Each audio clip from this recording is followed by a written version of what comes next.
From Pittsburgh Park in Traverse City, Michigan, the Rockford Rivets open up a two-game series with the Traverse City Pittsburghers, the top team in the entire Northwoods League, for a weekend set in northern Michigan. The Rockford Rivets off their first sweep of a team since almost a month ago, almost a month to the day, finishing off a sweep in Kokomo yesterday with a 5-4 win. Traverse City splits at Kalamazoo on the road the last 2 days, coming home for the first of four here at home. Rockford, their second leg of this road trip. Rivets have the same starting nine as yesterday. Caleb Durbin leads off and plays shortstop, the righty batter, facing the righty Chase Gearing, wearing number 28 for the Pittsburghers. Overhead windup in the first pitch is a fastball low for ball one to Caleb Durbin.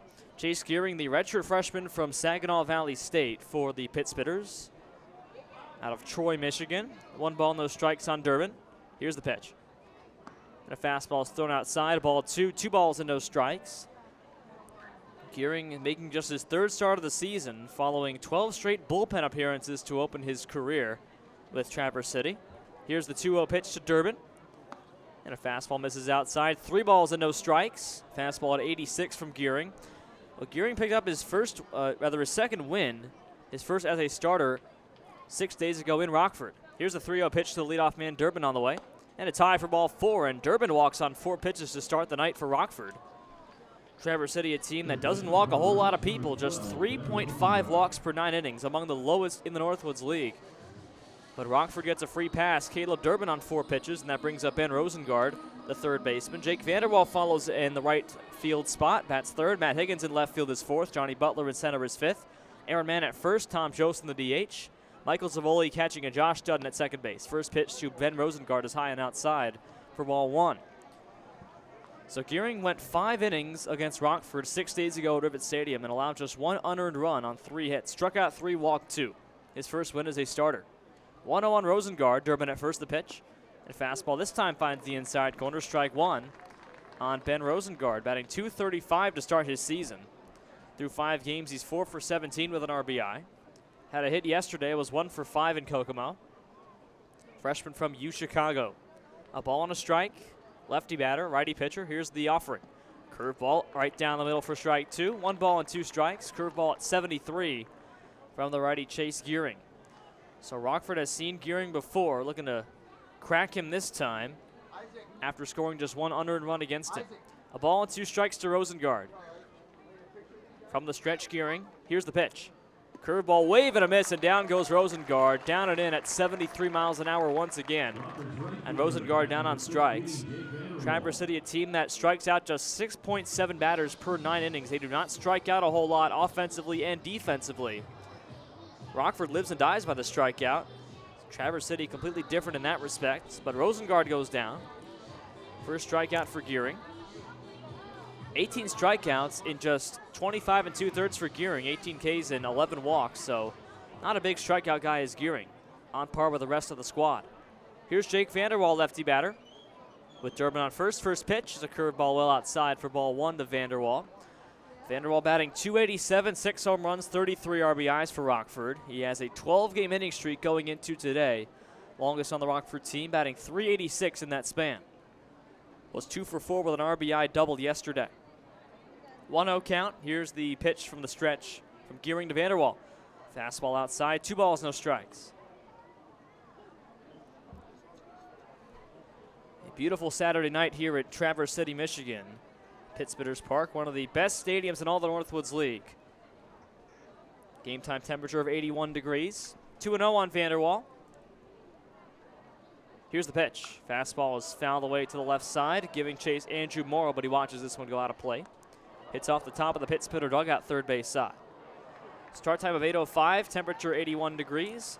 The same temperature for Rockford their last 3 games on this road trip. It's all been 81 at the start time. Partly cloudy here. A spot shower came through about 20 minutes ago, but no rain coming down right now. A beautiful night for baseball in northern Michigan, and there's a big crowd on hand on this Saturday night. 2-1 on Vanderwall. Gearing sets letter high from the stretch with Durbin on first. The pitch. Fastball swing and a miss on the outer half for strike 2. Durbin at first and 1 out. No score, top of the first. Rockford and Traverse City. Rivets 28 and 30 on the year. Pittsburghers 41 and 17. in their first season in the Northwoods League, a former Frontier League team playing here in Traverse City, the Beach Bums. Spitters 24 games over 500. 2-2 on Vanderwall. And the pitch. Curveball is high and outside. Count runs full on Jake, 3-2. Spitters a loss yesterday in 10 innings in Kalamazoo, 2-1. Both games in Kazoo went 10 innings. Traverse City won the first and Kalamazoo the second. Spitters are 18-4 in the second half of the season. Rivets 8-15. 3-2 on Vanderwall. Now the pitch. Durbin takes off. It's low for ball 4. Durbin slides it unnecessarily at second base as Vanderwall takes a low fastball for ball 4. And right away, you've got 2 walks here in the first inning for a Traverse City team that, again, walks 3.5 per 9 innings. And Gearing has not walked more than 2 in any game this season. Walked 2 Rivets in 5 innings his last start 6 days ago. He's walked 2 in the first inning today. Here's Matt Higgins to bat for Rockford, lefty batter, with first and second one out. Higgins batting .275. A hitless series in Kokomo was 0 for 7 in the 2 games. First pitch from Chase Gearing. Fastball is swung and fouled away left side. This one does again reach the seats, out of play. Not a full crowd here at Pittsbitters Park, but the section right behind the Traverse City dugout is pretty much full. Other sections are by no means to capacity, but a good amount of fans here. Plenty of them sitting in the lounge chair seating behind the sections, the top row. No balls and a strike to Higgins. Gearing lets it go. Fastball's high and outside, ball 1. Mostly fastballs here from Chase Gearing, a difference of 13 miles an hour between pitches on average. Fastball to curve. Vanderwall on first, Durbin on second, and 1 out. Top of the first. Rockford looking to score for the first for the 3rd straight game on this road trip. Gearing sets, letter high for the 1-1. Here's the pitch. Fastball's outside, 2 balls and a strike. And Higgins again gets ahead of the count. Johnny Butler waits on deck.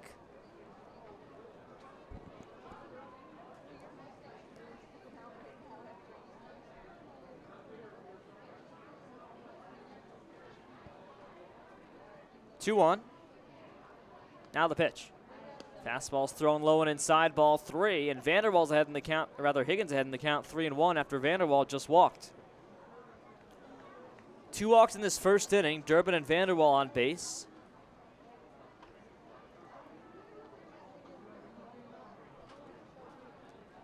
Gearing leans in, gets the sign from catcher Ryan Hampy. 3-1 the count to Higgins. Now the pitch. Fastball swinging a fly ball to center field. Jake Wilson backs up toward the warning track. He's got plenty of room, makes the catch. Tagging from second to third base, Durbin throws cut off at short. Both runners tag. Throw comes to second base, and Vanderwall's tag not in time as he slid in feet first. So Durbin and Vanderwall both move up as Higgins flies to center, and the runners go to second and third with 2 out here in the first inning. Bringing up Johnny Butler, who's had quite a good road trip. Butler with 3 hits in the Kokomo series, 1 for 4 yesterday. Had a home run 2 days ago, a 2-run shot. Sophomore from NC State. Batting average of .303, tops the Rockford roster. 2 home runs, 5 RBIs. Second and third, 2 out. Gearing set for the first pitch. On the way. Curveball's high and outside, ball 1.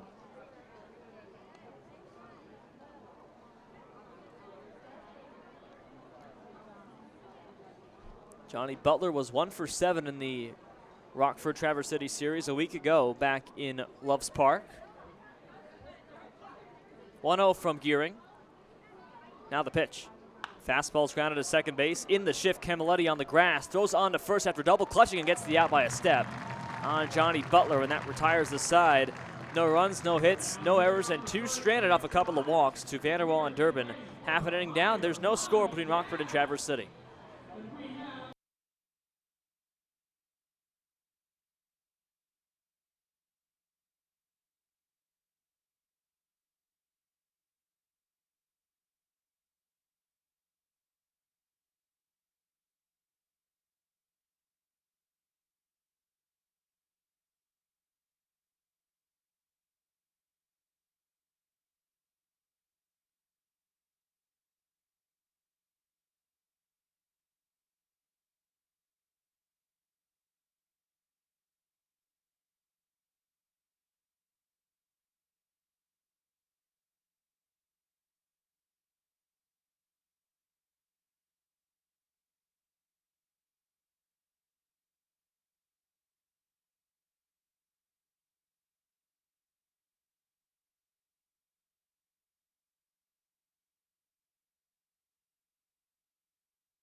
Bottom of the first, Rockford down after stranding 2. There's no score in Traverse City. Pittsburgh's lineup.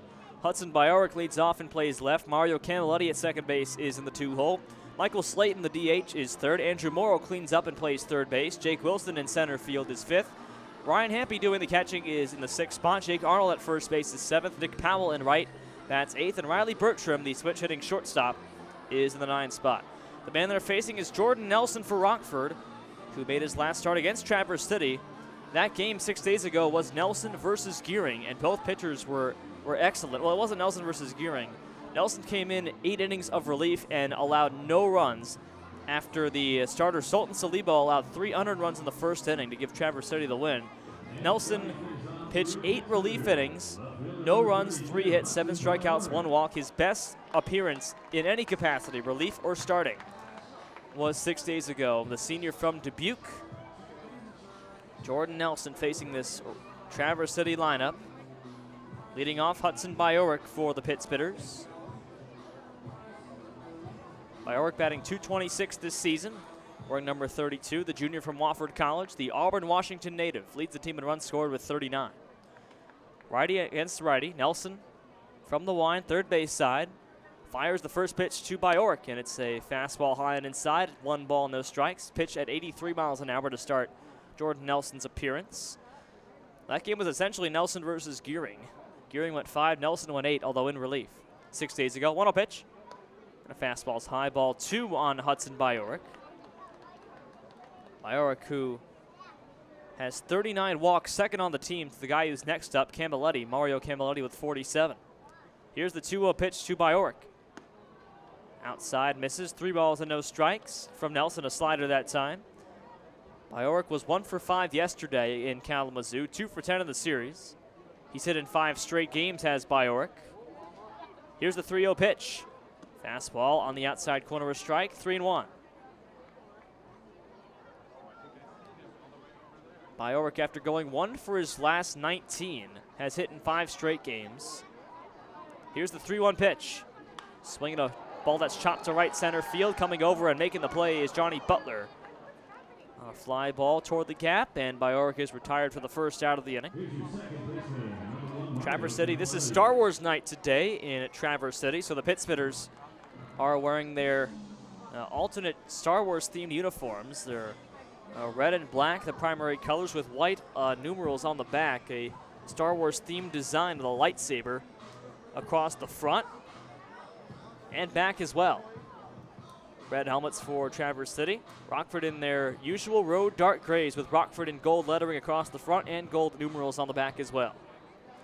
Here's Mario Camilletti, second baseman, the sophomore from Oakland. First pitch, swinging a ball hit to center field. Butler comes on and he lets it drop for a base hit for Mario Camilletti.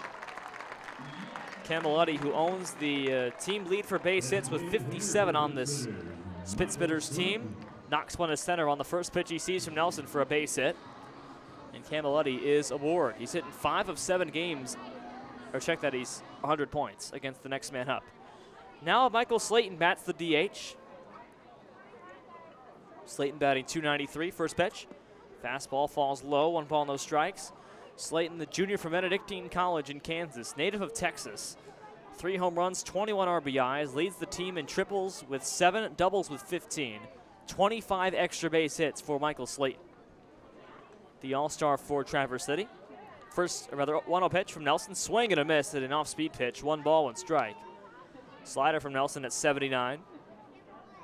Camilletti on first base has stolen 12 bags this season. Traverse City top 5 in the league in stolen bases, a 79% clip. They've stolen more than 100 this season.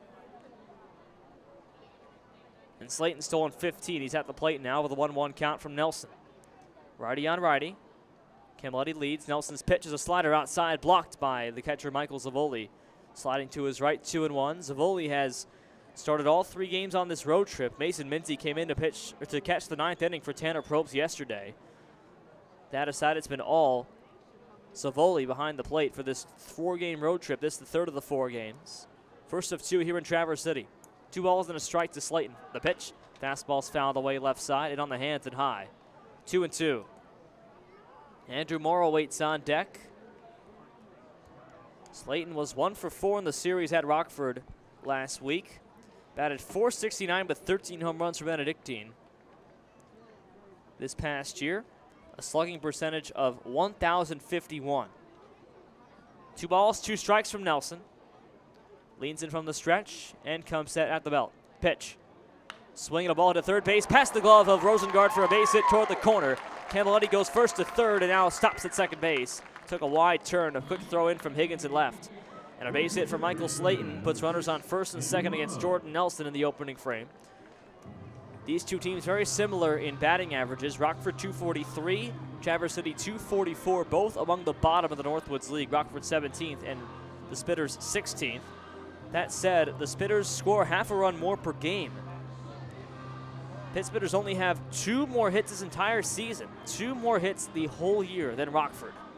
They average both 8 hits per game, but the Spitters more than half a run per game than Rockford. It just shows you how well they are of getting guys on, over, and in compared to Rockford, who leaves plenty on base. For 2 on here for Andrew Morrow, the third baseman. First pitch from Nelson. Fastball is on the inside corner, a strike. It's 0-1. Morrow, the junior from Michigan State, batting .246, 5 home runs, 47 RBIs. Both figures lead the Spitters team. He's got 2 on base now. Middle infield looks to turn 2. No balls and a strike. Nelson from the stretch to Morrow, righty on righty. And the pitch. Slider is off the outside corner. 1 ball and 1 strike. Morrow, the Omaha, Nebraska native, 3 for his last 19. He struck out in 9 straight games. Morrow against Rockford batting .241 with 6 RBIs and a homer. Here's the 1-1 pitch. Fastball swinging a pop-up behind third base. To his right, Rosengard near the bullpen. He leans and the catch is made by Durbin.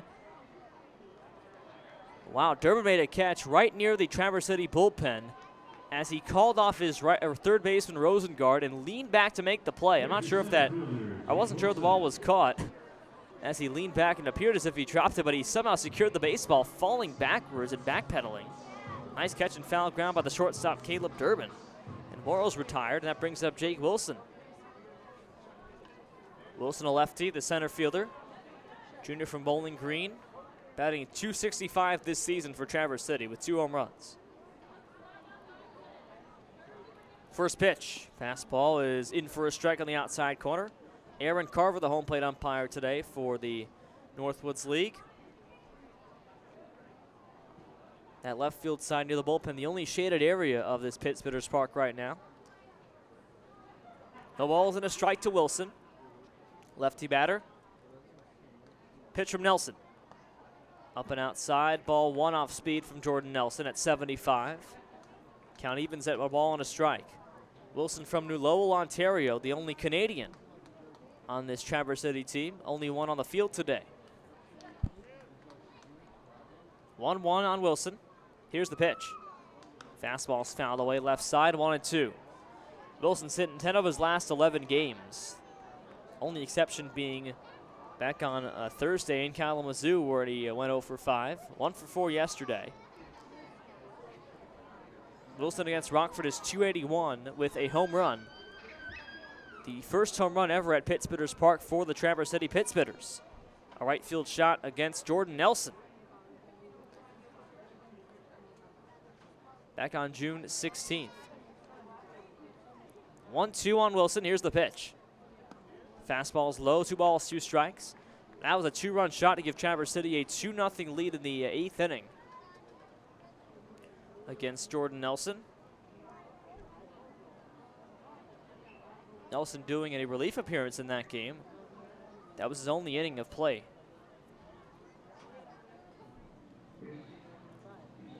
Two balls and 2 strikes.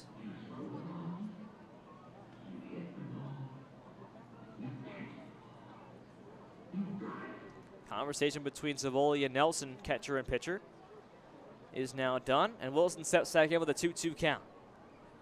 Slayton on third, Camilletti at second. No score, bottom 1 and 2 out for Traverse City.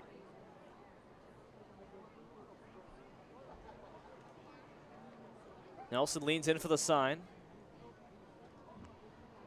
And comes set at the belt for the 2-2. Pitch. Fastball is cued to shortstop, moving to his right. Durbin goes a short way to second base, and the play is in time on the force. The second baseman Dutton on the bag. I'm not sure if that ball was in time. Feet first slide by Slayton is not in time. The throw was in time. No argument coming from Traverse City right now, so I guess it was the right call. Tough to see from where we are. But a fielder's choice of 6-4 ends the first inning. No runs on 2 hits, no errors, 2 left. After 1, there's no score. Rockford and Traverse City.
Top of the second, both teams strand 2 in the first frame. Traverse City and Rockford, no score at Pittsbitters Park.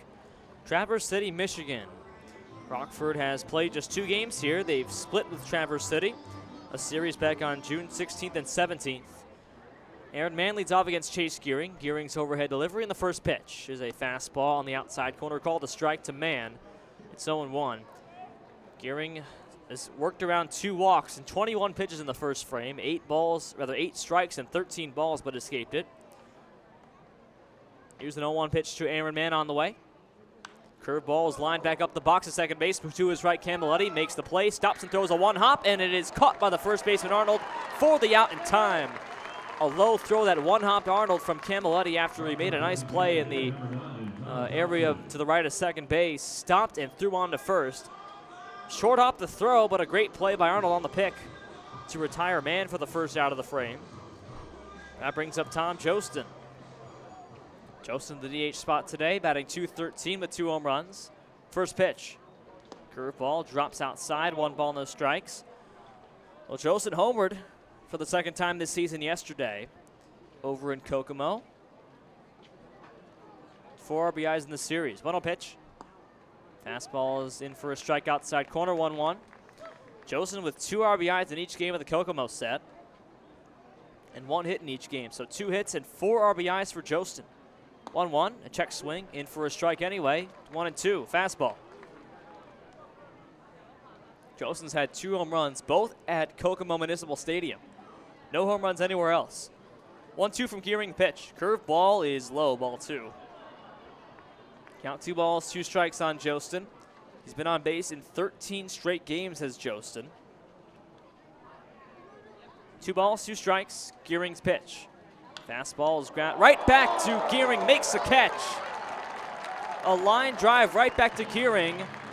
Glove was in the right place, right time. He somehow snags it on a hard hit line drive by the hard hitting Tom Jostin. What a play back up the middle by the pitcher Chase Gearing, who nearly took one for the team. Instead, he makes the catch for the second out. That's the hardest comebacker we've seen be caught this season for a Rockford player. A line out for Jostin brings up Michael Zavoli. First pitch to the switch hitting catcher. Outside and high, 1-0. Certainly would have been a base hit for Joseph. That ball was headed straight back up the middle beyond second base. Now Zavoli, who's bat lefty. 1-0 pitch. Fastball foul tip to the left. 1 ball, 1 strike. Zavoli's batting .235 on the year. He's 4 for 17 through his first 6 games. Hit in both games in Kokomo. 1 for 2 with a couple of RBIs yesterday. A 2 RBI double. His first 2 runs batted in this season for Zavoli, the freshman from Concordia, Chicago. A ball and a strike on him. Nobody on, 2 out. No score, top of the second, Pittsbitters Park. Here's the 1-1 offering from Gearing. Curveball drops on the inside corner, a strike, 1-2. That curveball isn't working so well for Chase Gearing. Some control issues, but when he's had it on, it's been so hard to hit for Rockford. Through a frame plus. 2 balls, 2 strikes. Another 1-2. Here's the pitch. Curveball's fouled away left side, moving over Morrow toward the bullpen. He has no play. That ball is a couple of rows deep.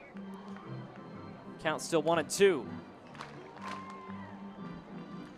Other action across the league today. Battle Creek leads Kalamazoo 1-0 in the second. Kokomo over Kenosha 1-0 in the second in Indiana. So a couple of important scores for Rockford to keep their eye on. 1-2, pitch from Gearing to Zavoli. Swinging a foul back left side again. Morrow gives it a look, but does not go very far. It's well out of play. And we'll do it again. So Rockford wants Kalamazoo to lose. They defeated Traverse City yesterday, the Growlers, to keep even at 3 games above Rockford in the overall standings of the Great Lakes East for that second spot. 1-2 pitch, high outside with a fastball, 2-2. Josh Dudden would be next for Rockford. Here's the 2-2 pitch to Zavoli.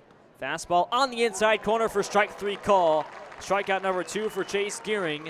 An 85-mile-an-hour fastball sets down Zavoli, and Rockford's down 1-2-3 in the second. We go to the bottom half. There's no score. Rockford and Traverse City.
Bottom 2 in Traverse City, Michigan. Rivets and Pittsbitters, no score. Ryan Hampy leads off against Jordan Nelson to start the second inning. Hampy, the catcher, batting right-handed, wearing number 18. Freshman from Illinois, Chicago, UIC, batting .294 with 11 RBIs in just 19 games.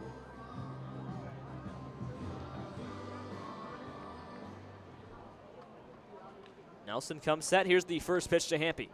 Well inside with the curveball, 1 ball, no strikes, nearly nicked him up high. Hampy from New Lenox, Illinois, transferring to John A. Logan College in Southern Illinois after playing his freshman year at UIC. 1-0 pitch from Nelson, high with the fastball, 2-0. Well, Hampy in his freshman season was named to the All-Horizon League first team and a collegiate baseball freshman All-American, but transferring to John A. Logan College next season. 2-0 pitch from Nelson. High and inside a fastball, 3-0. No control right now from Nelson in his first at-bat. Hampy, Arnold, and Powell coming up, 6, 7, and 8 in the second for the Traverse City Pit Spitters. 2 base hits in the first inning, but Rockford worked around it. 3 balls, no strikes to Hampy. Here's the pitch. Fastball is inside, ball 4, and a 4-pitch walk begins the inning on Ryan Hampy. Here's Arnold. Jake Arnold, the sophomore from University of North Georgia. Batting .248 with 1 home run, 11 RBIs. First base and batting right. Arnold a homered against Rockford last Saturday in Rivet Stadium. A 2-run home run to give the Pit Spitters a tie game after Rockford took an early 2-0 lead. That tied it at 2. 2 hits in that series. Hampy at first. First pitch from Nelson. The wave and a miss and a fastball up high. No balls and a strike. Arnold from Peachtree City, Georgia. Attends North Georgia, not far from his hometown. Batted .218 his sophomore season. Division II school. Here's the 0-1 pitch. Curveball is lined back to the screen. No balls, 2 strikes.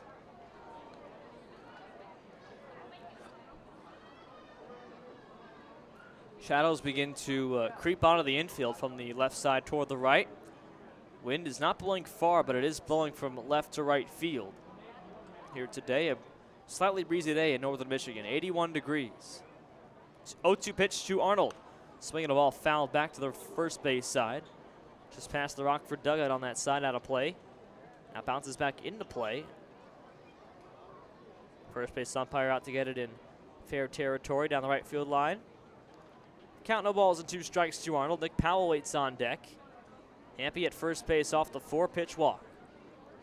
No score, Rockford and Traverse City. Bottom of the second and no out. Here's the 0-2 pitch to Arnold on the way. Fastball is plated, bounces off Savoli's chest, goes all the way to the Rockford dugout.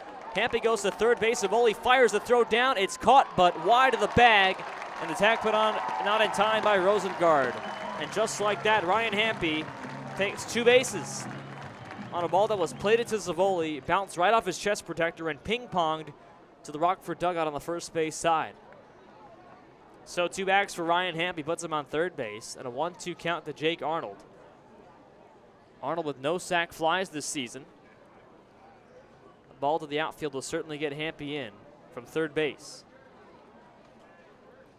The ball and 2 strikes. Nelson set in the pitch. Fastball low and away, gets away from Savoli, running, coming down the line. Savoli can't get the baseball in time, and Hampy comes in to score. Hampy comes in as Savoli stumbled going to the baseball to his right. Back-to-back pitches that hit off his chest protector and roll to the right. And Traverse City leads 1-0 here in the second. Base is now empty with nobody out. And a 2-2 count to Jake Arnold. Pit Spitters benefited from a lot of unforced errors from Rockford in the series last week in Rockford. 2-2 pitch, inside with a fastball, 3-2. Nearly hit Arnold. Already benefiting from mistakes on Rockford here. You wonder why they're batting just a tick over Rockford and scoring half a run more per game. They benefit from a lot of unforced errors from opposing teams. 3-2 on Arnold. They lead 1-0 here in the second. Here's the payoff pitch from Nelson. Curve ball high and inside for ball 4. And Arnold walks on 6 pitches. Brings up Nick Powell. And Nelson can't find his control, and that brings out Adam Carey for a conversation. Carey, the rookie pitching coach for the Rockford Rivets. After Hampy walks on 4 pitches, comes around to score on 2 balls that get past the catcher. And then Arnold walks on the next at-bat. It's an earned run on Nelson off of 2 wild pitches. Ryan Hampy goes from first all the way to home plate during the at-bat. Arnold now on first, and the batter is Nick Powell. As the conversation continues, Powell, lefty batter from Ball State, batting .217 this season with 3 RBIs in 27 games.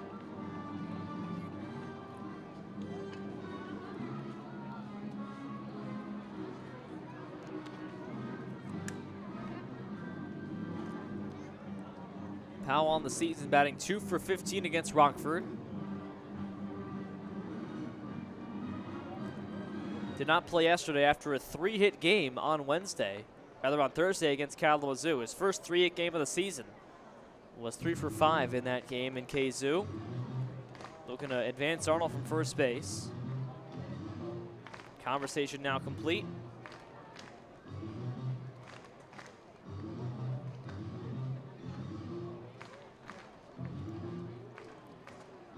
Nelson gets set. A catcher. Now Mason Minzy's coming in for Michael Zavoli here. So Minzy's going to catch for Zavoli. He's done for the game. Perhaps 2 out pitches not to the liking of Josh Kime. And so Minzy will get a couple of warm-up catches from Jordan Nelson before he faces Nick Powell. So Michael Zavoli, who struck out looking to end the second inning and allowed a run to score essentially on 2 bad wild pitches that he blocked both but away, comes out. Here's the first pitch to Powell. It's on the outside corner, no, ball 1. A fastball from Nelson. So right away our first change, Minzy in for Zavoli. Second time that's happened in this road stretch. Happened yesterday in the 9th inning with Tanner Probst coming in. 1-0 the count on Powell. Here's the pitch. Fastball back up the middle to second base. Wide of the bag for a base hit. Into center field it goes, and runners go to first and second with nobody out for Traverse City. A comebacker past the mound, and Nick Powell has a base hit. First and second, nobody out for Riley Bertram. Bertram, the switch hitting shortstop, the freshman from Michigan. Batting just 171 this season. The 3 RBIs in 19 games. That said, he has a knack for getting on base. On-base rate of .307. More than 146 points, more than his batting average. Lefty batter, first pitch. Squares to bunt down the third base line, stays fair, picked up at third, throw on from Rosengard is not in time at first base. And everyone's safe. Infield bunt single by Riley Bertram, chugging it down the line. And the Spitters have the bases loaded here in the second inning off Jordan Nelson. 2 walks and 2 singles, 4 straight reach base, and 1 comes home so far. Spitters now with 4 hits in the game off Nelson and 1 run. Bertram beats out a beautiful bunt down the third base line. And Bajorek now comes up with bases loaded and nobody out. Bajorek, the left fielder, is 0 for 1. A fly to center his first time up. All 4 infielders come in near or on the grass for Rockford. No one being held on the base. And now, or at least starting to. 1 ball and no strikes to Bajorek. Here's the pitch. Fastball bounces at the plate, 2-0. Nelson going from the windup here with bases loaded, nobody out. Spitters with 1 run in this inning, looking to capitalize on some more. Nelson up to 35 pitches already through just 1 inning plus.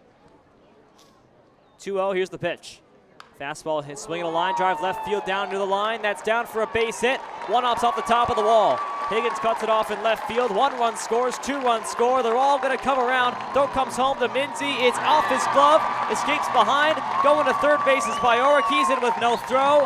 And Rockford gives up a 3 RBI double to make it 4-0 Traverse City.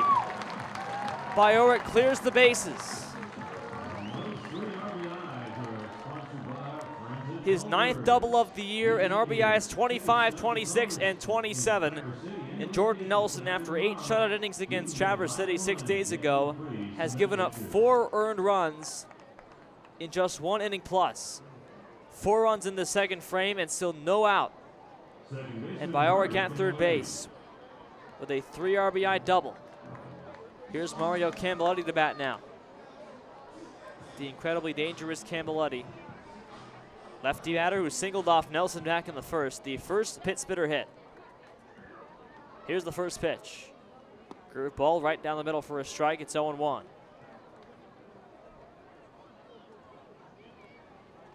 Bajorek to third base on an E6, the first Rockford error today. He's on third with nobody out. 0-1 pitch to Camballetti. Curve ball is high and inside. Ball 1 to the dangerous Camballetti. Sophomore from Oakland out of Sterling Heights, Michigan. Here's the 1-1 pitch from Nelson. Fastball wave and a miss for strike 2. Low and inside from the Rockford starter. Nelson with a 2-strike count, 1-2. Slayton on deck. Here's the 2-2 pitch. Nelson to Camilletti on the way.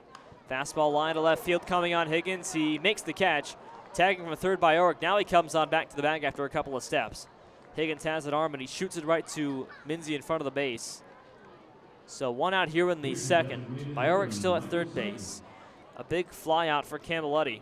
And it brings up Michael Slayton. Slayton, the DH today, singled back in the first inning. He's 1 for 1.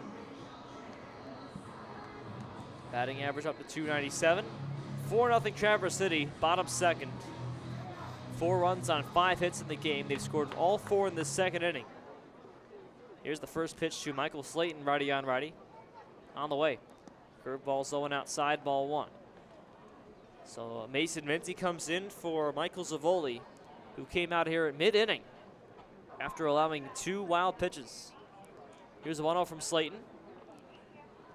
Jordan Nelson from the windup with a man on third base. Infield comes in, 1-0 pitch. Fastball is foul tipped to the screen, bounces off the backstop and bounces back up the first base line. 1 ball, 1 strike.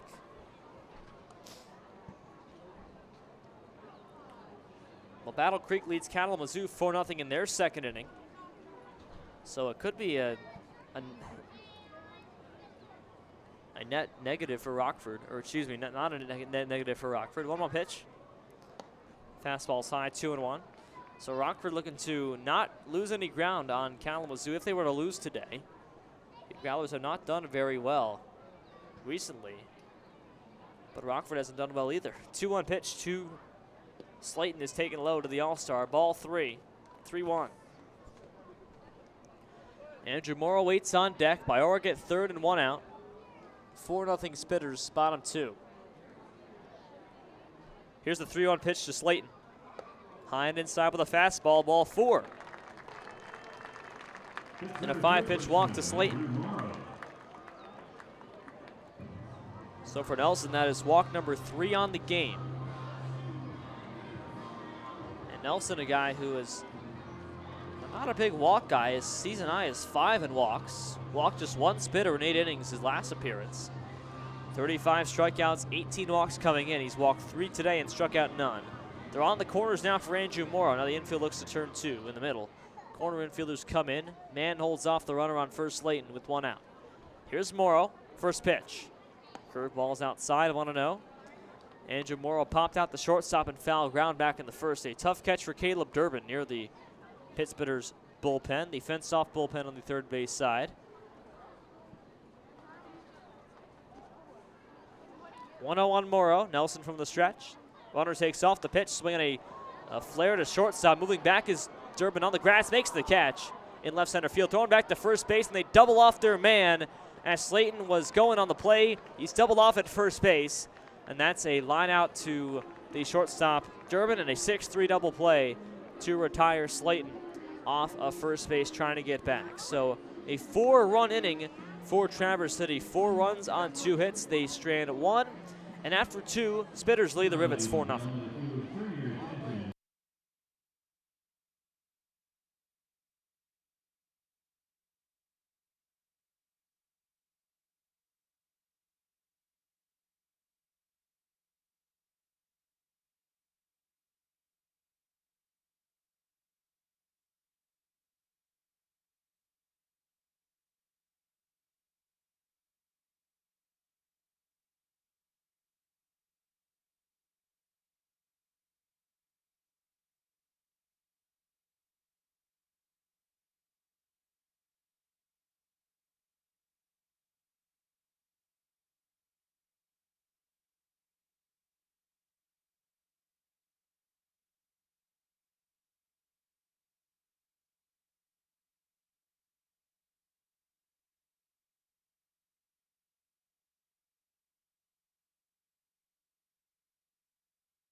Top of the third, Rockford finds themselves in a 4-0 hole. 4 runs on 3 hits for Traverse City off Jordan Nelson in the second inning. Now Josh Dutton leads off against Chase Gearing. Dutton batting .237, 1 home run, 16 RBIs for Rockford, lefty batter. First pitch from the righty, Chase Gearing on the way. Fastball's line foul at the screen, it's 0-1.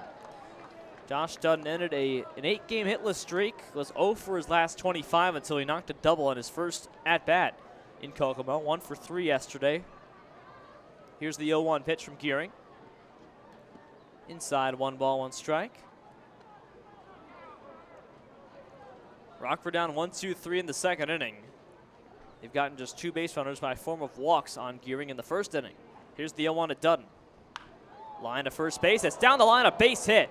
Josh Dutton goes for second base. The ball off the short corner in right field, and he is in standing with a double to begin the third inning. A worm burner down the first base line, tucked just inside the bag. No play for Arnold. And a roll to the short corner in right field. And Josh Dutton enters the game as he does the same yesterday. First at bat, a double. Last time was a gap shot. This time it's a screamer down the first base line. Batter is Caleb Durbin now with Dutton on second base and nobody out here in the third. Rockford trails 4-0. Durbin walked his first time to lead off the ball game. First pitch from Gearing on the way. Fastball back to second base, taken by Camilletti on the ground. Throws on to first, on a line drive, retired. Is Durbin for the first out, but moving to third base, Josh Dutton on the infield ground ball to the right side. It's a bit of a productive at-bat for Caleb Durbin. Now it's Ben Rosengard with 1 out. Rosengard struck out back in the first inning. The third baseman for Rockford, batting .235 coming in. He's 4 for his first 18. Here's the first pitch. Fastball's taken for a strike. Just below the letters, Rockford in gold.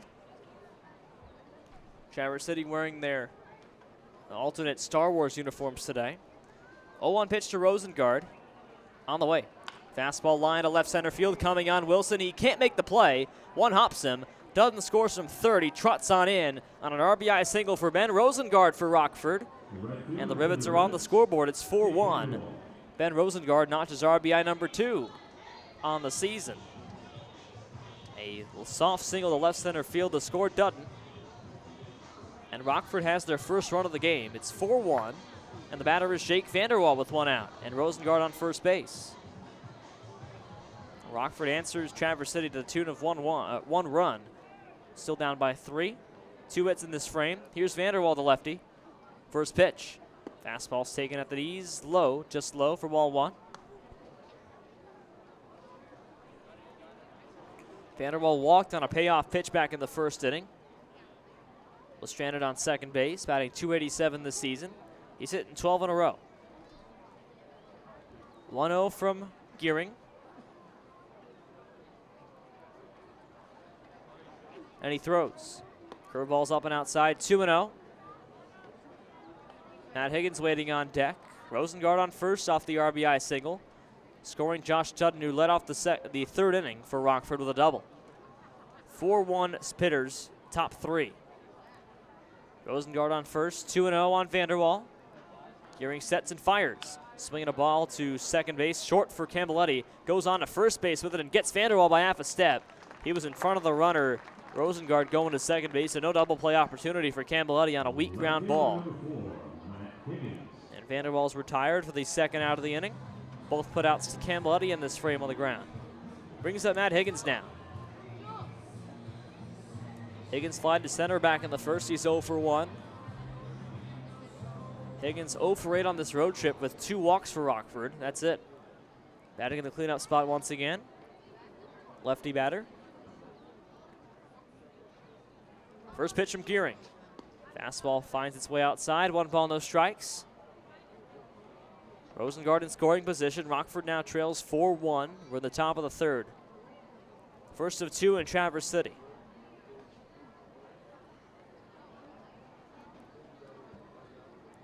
1-0 Higgins. Now the pitch. Fastball's popped up. Fair ground behind shortstop for Riley Bertram in the outfield. Called off by Bajorek, and Hudson Bajorek leans left and makes the catch. A couple of late steps for him, but he makes the putout on a pop out.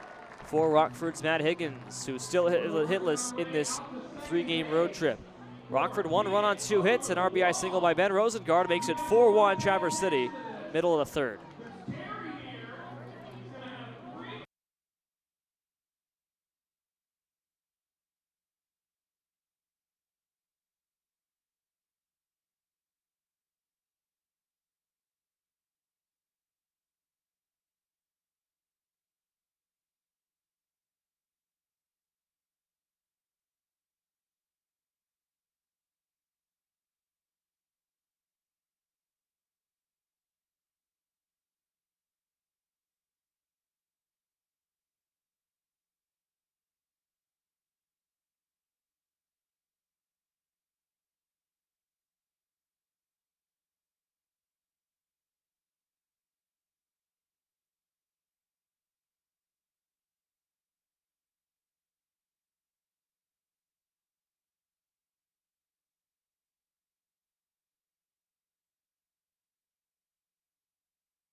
Home half of the third, Rockford trails the Traverse City Pit Spitters 4-1. Rivets put a run together on 2 hits. A Josh Dutton double, then a single for Rockford's Ben Rosengard back at the top of the third. 1 run on 2 hits. Now Jake Wilson leads off against Jordan Nelson after a very rough second inning for the Rockford starter. First pitch, it's a fastball thrown outside, 1 ball and no strikes. Nelson allowing 4 runs on 3 hits and 3 walks in the second frame. Pitch count up to 47 through 2 innings. 1-0, a half swing, and did he go around? No, Jake Wilson. 1 ball, 1 strike, a curveball in the dirt. Check that 2-0. Wilson grounded into a fielder's choice back in the first to end the first frame. A very close play at second base. Durbin throwing over to Dutton. 2-0 pitch. Fastball's outside. 3-0. We'll check the Rockford defense in just a moment. Ryan Hampy waits on deck for Traverse City. 3-0 on Wilson. Here's the pitch. Fastball on the outside corner, a strike. 3-1. And Nelson keeps the at-bat alive with the 5-hole hitter Jake Wilson on deck. He's homered against Rockford's Nelson here at Pittsburgh's Park before. 3-1 pitch. Swinging a ball hit to center field. Moving to his left, Butler, not very much, makes the catch at his letters. And there's the first out of the third inning. Defensive lead for Rockford. Ben Rosengard at third base. Caleb Durbin at short. Josh Dutton at second base. Aaron Mann plays first. Matt Higgins at left. Johnny Butler in the middle. And Jake Vanderwall in right field for Rockford. Mason Minzy now behind the plate, catching for Jordan Nelson, with Tom Josten in the DH spot today. Same lineup and same alignment as yesterday, with the exception of Minzy coming in for the starter Zavoli. Here's Hampy, Ryan Hampy, the opposite backstop, who walked and scored a run back in the second to lead off the frame. 5 straight men reached to open the inning. First pitch, a curveball high, ball 1. Hampy and Arnold both walked. Powell and Bertram singled. Hudson Biorik then doubled in 3 runs. 1 ball, no strikes. Pitch to Hampy. Fastball was lined foul, out of play to the right field side. 1-1. The Spitters team that's so hard to get runs against. When they take a lead, not often they will give it up. An ERA of 2.79 as a team, number 1 in the league. 1-1 pitch to Hampy. Fouled off and on the fist to the right side, 1-2. Rockford at 3.65, the 4th best ERA in the league. That being said, it's just amazing how good Traverse City's pitchers are.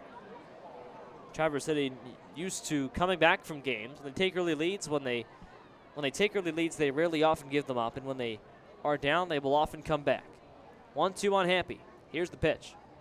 Curveball is right down the middle, strike 3 call. Nelson knew it right away, as did Hampy. No argument from the Traverse City backstop. First strikeout for Jordan Nelson, and he's got 2 quick outs here in the third inning. Batter is Jake Arnold. Arnold walked back in the second inning. He's 0 for 0, also scored a run. That inning began with the 6, 7, and 8 batters back in the second. They all got on base. The bottom 4 guys all got on base.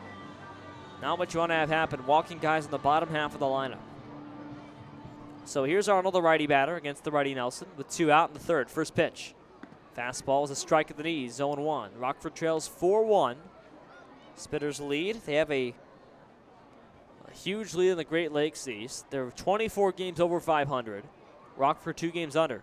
0-1 pitch, swing and a miss, and an outside slider, 0-2. Spitters are a record of 24-6 at home. An 800 winning percentage at Pitt-Spitters Park, by far the best in the league. You wonder why they get so many fans here. They're the 8th best attended team in the Northwoods League their first season. 0-2 pitch. Outside 1-2 on Jake Arnold, the first baseman. Nick Powell waits on deck. Spitters 24-6 at home. Rockford 11-16 away from home. Spitters haven't lost a home game here in quite some time. 1-2 pitch. Swinging a foul ball line left field side into the bullpen for Traverse City. Still 1-2. Their last loss here at home came on July 11th against Wisconsin, a 7-5 loss to the Woodchucks. So they haven't lost at home in more than 2 weeks. Again, 24-6, they are here. 1-2 on Arnold with 2 out. Nelson winds and fires. Up and in, 2 balls, 2 strikes off the glove of Minzy behind him. 2-2, a curveball from Nelson got away from him. Against Jake Arnold. So Rockford facing a very tall task, beating Traverse City at the very least once at Pitt-Spitters Park. 2-2 on Arnold. Here's the pitch from Nelson. Curveball, wave and a miss for strike 3, and down goes Jake Arnold. A 1-2-3 inning for Nelson with 2 strikeouts. After 3 innings of play, 4-1 at Traverse City.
Top of the 4th, Rockford got a run back in the 3rd inning. They trail now 4-1 against Traverse City at Pitt-Spitters Park.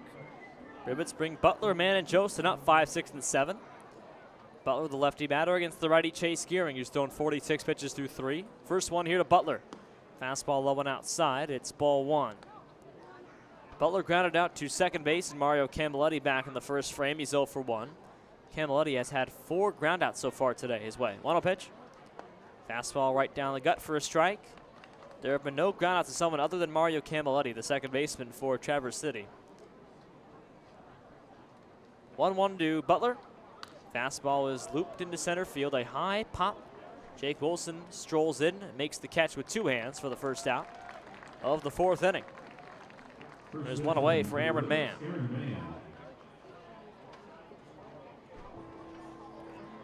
And the first baseman also hit a ground ball to Mario Camilletti back in the second frame. He's 0 for 1. Man batting .207 for Rockford this season. Here's the first pitch. Curveball's inside, strike, 0-1. Curveball at 73 from Gearing. And the freshman from Drury, native of Little Rock, Arkansas. 6'4", 220, right-hander. The righty Gearing sets and deals the 0-1. Curveball bounced back up the box, wide a shortstop for a base hit for Aaron Mann. Just to our left of second base, a hard ground ball from Mann. That hop past the glove of Riley Bertram at short, moving to his left. And Mann gets a base hit here in the fourth inning with 1 out. Rockford's third hit of the game. Aaron Mann's first, and the batter is Tom Jostin. Jostin lined a comebacker back to Chase Gearing, who caught it at his left hip. A beautiful play by the pitcher Gearing, who was inches away from something catastrophic potentially. Somehow caught that ball. Glove was in the right place, right time for him. First pitch to Jostin on the way. The fastball fouled off and shanked to the left. It's 0-1. Man on first and 1 out. Rockford trails 4-1. We're in the top of the fourth. Beautiful day in Pittsburgh's Park. Infield now about 2/3 of the way covered by the shade, moving left to right. Outfield now completely covered aside from a little bit in shallow left field. 0-1 on Jostin. Here's the pitch. Fastball's taken outside. 1 ball and 1 strike. Jostin lays off. Jostin's been on base in 13 straight games. He's hit in both games on this road trip.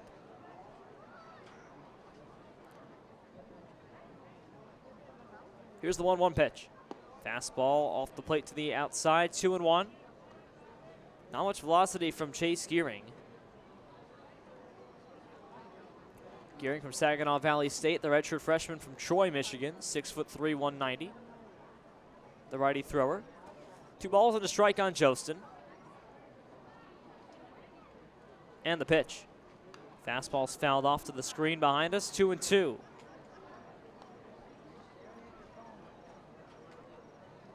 Mason Minzy waiting on deck for his first plate appearance after Zavoli was pulled in his favor back in the second inning. 2-2 on Jostin. Gearing sets and throws. Fastball off the outside corner, 3-2. Count runs full on Jostin with Minzy on deck. Rockford trails 4-1, top of the fourth here at Pittsburgh's Park. Traverse City looking to win another home game. They're 24-6 at Pittsburgh's Park. 3-2 on Jostin. Gearing sets letter high. Here's the pitch. Fastball grounded first base side, hard and foul. Just wide of the bag. Looking to tuck one inside the line that Josh Dutton did back in the last inning. 3 balls, 2 strikes on Jostin. Sophomore from UCF. Played at Marshalltown Community College in Iowa to begin his collegiate career for 2 seasons. Native of Palatine, Illinois. 3-2 on Jostin. Gearing sets and throws. Curveball is on the outside corner, strike 3 call. Jostin looks back and has some words for the umpire, Aaron Carver. Tosses bat aside. He thought it was outside, as did the entire Rivet team, I'm sure. Josh Kime not arguing with the umpire, but Jostin was not happy with it. He's rung up for the second out of the frame, and that brings up Mason Minzy. Had words right away for the umpire, Carver, on an outside corner curveball. Strikeout number 3 for Chase Gearing. Here's Minzy with 2 out and 1 on. First pitch. Curveball misses off the outside corner, ball 1. That was a similar pitch to the one that Jostin was rung up on. And Minzy takes ball 1 here. Replacing Zavoli, who struck out back in the second. Minzy's first plate appearance. The switch hitting catcher batting left. Freshman from Texas Tech. 1-0 to Minzy. Here's the pitch. Fastball is lined to the left side. A foul ball toward Bajorek, and he has no play. That ball at almost home run distance. It was just out of play to the left of the 320 sign in left field. 320 down either foul line, 400 to dead center here at Pittsburgh's Park. The wall is 1 story high the entire way. There's no high ball like at Rivet Stadium.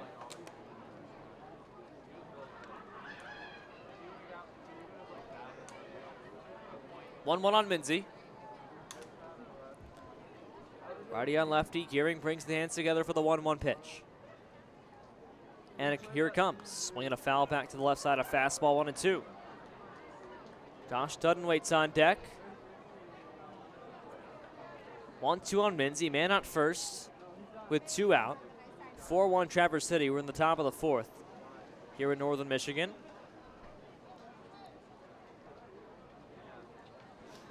Minzy back into the batter's box, as is Chase Gearing. From the first base side of the rubber. Comes set for the 1-2. And deals to Minzy. Curveball is low, ball 2 in the dirt. Block comes from Hampy, 2-2. Man off of first base, has no stolen base attempts this season for Rockford, so he's not a threat. Has not been thrown back on either. It's 2-2 on Minzy with Dutton on deck, who doubled his first time up. Minzy's first plate appearance of the day. 2-2 from Gearing, the pitch. Fastball outside, 3-2. Good take from Minzy, and the count runs full. Just past the 1 hour mark here in Traverse City, Michigan. 4-1 Spit Spitters over Rockford. Full count on Minzy. Gearing sets for the payoff pitch. In the 3-2. Check swing, a ball's outside on a fastball. Ball 4 to Minzy as he held the swing back. And he walks on a 3-2 count to bring up Josh Dutton with 2 on and 2 out. Dutton comes up as the tying run for Rockford. He had a double back in the 3rd inning and scored a run. A double that was down the right field line on a hard ground ball to first base. So he's 1 for 1, and he's doubled in his last 2 games after going hitless in 8 straight. 5 doubles this season for Josh Dutton. Lefty batter against the righty Gearing. Here's the first pitch. Fastball's taken for a strike, 0-1 down the middle. Minzy at first, man at second. 2 out in the 4th, 4-1 Spitters. The ball's in a strike to Dutton.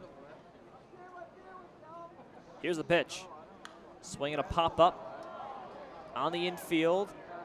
First baseman comes up, and Arnold makes the catch on the grass to retire Josh Dutton and end the inning. So after 3.5, Rockford trails Traverse City 4-1. No runs on 1 hit and 2 left for the Rivets in the 4th frame.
Bottom of the 4th, Spitters hold a 4-1 lead over the Rockford Rivets here at Pitt Spitters Park, Traverse City, Michigan. Happy you're with us.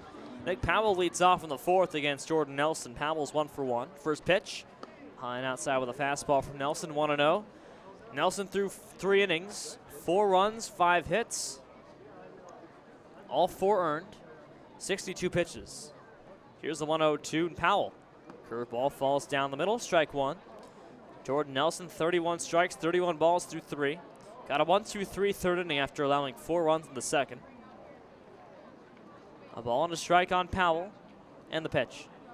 Fastball is a strike, 1-2. Well, Jordan Nelson, record of 2-1, ERA of 3.47. Also has 1 save this season. 1-2 on Powell, pitch. Swinging a foul ball, third base side. Rosengard gives it a look near the side wall, and he runs out of room. Well, Nelson last pitched against the Spitters, went 8 scoreless innings in relief of Sultan Salibo in a 3-1 loss. The last meeting between these two teams 6 days ago.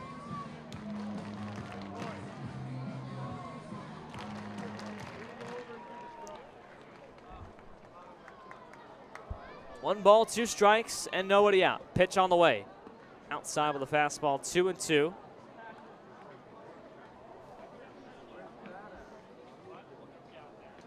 Nick Powell, the lefty batter, sophomore from Ball State. 2-2 pitch. Curveball high and outside. It loops away, 3-2. Count full on Powell. Riley Bertram waits on deck. It's an 8-9-1 4th inning for Traverse City against Nelson. Here's the 3-2 pitch to Powell on the way. Fastball grounded past the pitcher's mound to second base. A high chop for Dutton. Makes it, throws on to first, and gets the out by a step. Nice play by Josh Dutton. Quick exchange for Dutton. Didn't barehand it, but he had time. And the second baseman gets the out for Rockford. Nick Powell is retired for the first put out of the 4th inning. Now Riley Bertram. Bertram, the shortstop from Michigan, 1 for 1 today. Switch hitter batting left. Singled back in the second off Jordan Nelson, part of a 4-1 3-hit inning. 9th man up in the order, second time through the lineup card for the Spitters. From the windup, Nelson. First pitch to Bertram. Swing and a miss at a pitch right down the middle from Nelson, a curveball. It's 0-1.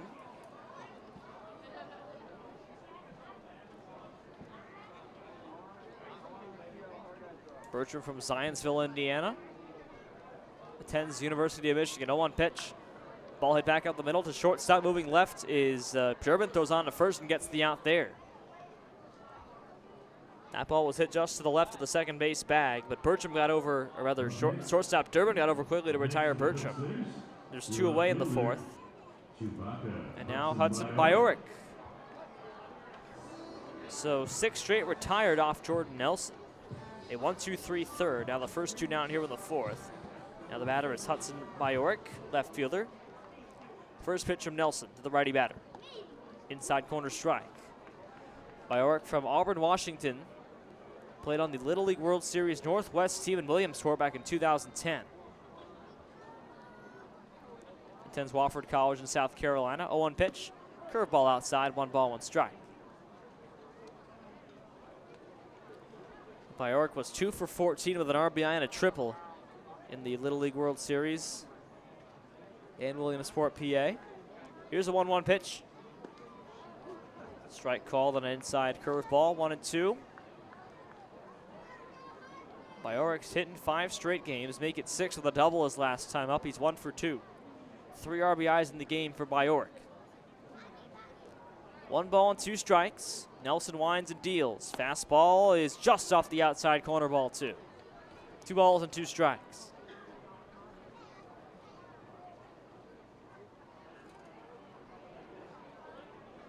Campbelletti would be next. 2-2 on Bajorek. Here's the pitch.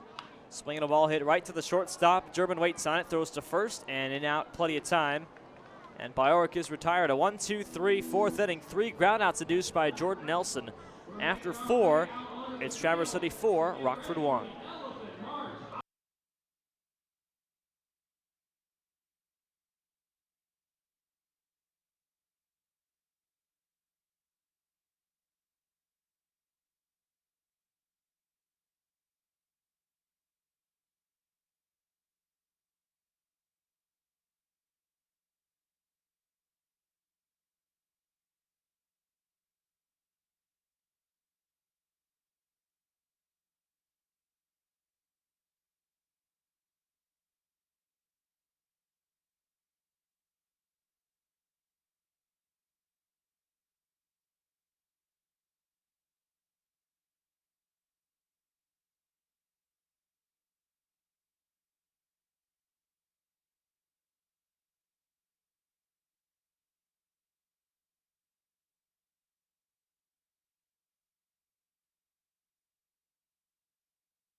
We go to the 5th at Traverse City, Michigan. Rivets trail the Spitters 4-1. Chase Gearing on the mound for Traverse City has allowed 1 run on 3 hits through 4 innings, 66 pitches. Facing the Rockford shortstop Caleb Durbin, top of the order here in the 5th inning for the Rivets. Durbin is 0 for 1 with a walk and a ground out to second base last time up. Rockford allowed 4 runs in the 2nd and scored 1 in the 3rd, scoreless since. Righty on righty to begin the 5th. First pitch from Chase Gearing to Durbin. Low and inside, ball 1 on Caleb Durbin. Kalamazoo has a 5-4 lead now over Battle Creek. They've got the last 5 runs of the game in Kalamazoo. 1-0 pitch to Durbin. Fastball is, swinging out of play to the third base side. 1 ball, 1 strike. Kalamazoo now leading Battle Creek by 1 at home. Looking to gain ground on Rockford if the Rivets lose today. Rivets trail the Growlers by 3 games in the Great Lakes East for the wild card spot. 1-1 pitch. Curveball is on the inside corner, just off the plate though, 2-1. Durbin, Rosengard, and Vanderwall, 1-2-3 in the 5th. Here's the 2-1 pitch. Fastball line to left field, tailing toward the line. It is over the head of the left fielder by Oric, off the top of the wall on 1 hop. Durbin goes for second base. He has to stand there as a nice throw is unleashed from Biorik in left. And a double for Caleb Durbin, Rockford's 2nd extra base hit of the game. He's aboard to begin the 5th inning for Ben Rosengard, who has an RBI in this game already. Rockford's leadoff hitters have been on base 3 times today. Rockford with 2 leadoff doubles in today's action. Dutton led off the 3rd and scored on a Rosengard single. Now Durbin leads off the 5th with a double, and Rosengard looks to bring him in. Infield shifts toward the right. Rosengard's 1 for 2 with an RBI today. First pitch. Outside corner strike and a fastball 0-1. Shortstop Bertram playing just to the left of the second base bag.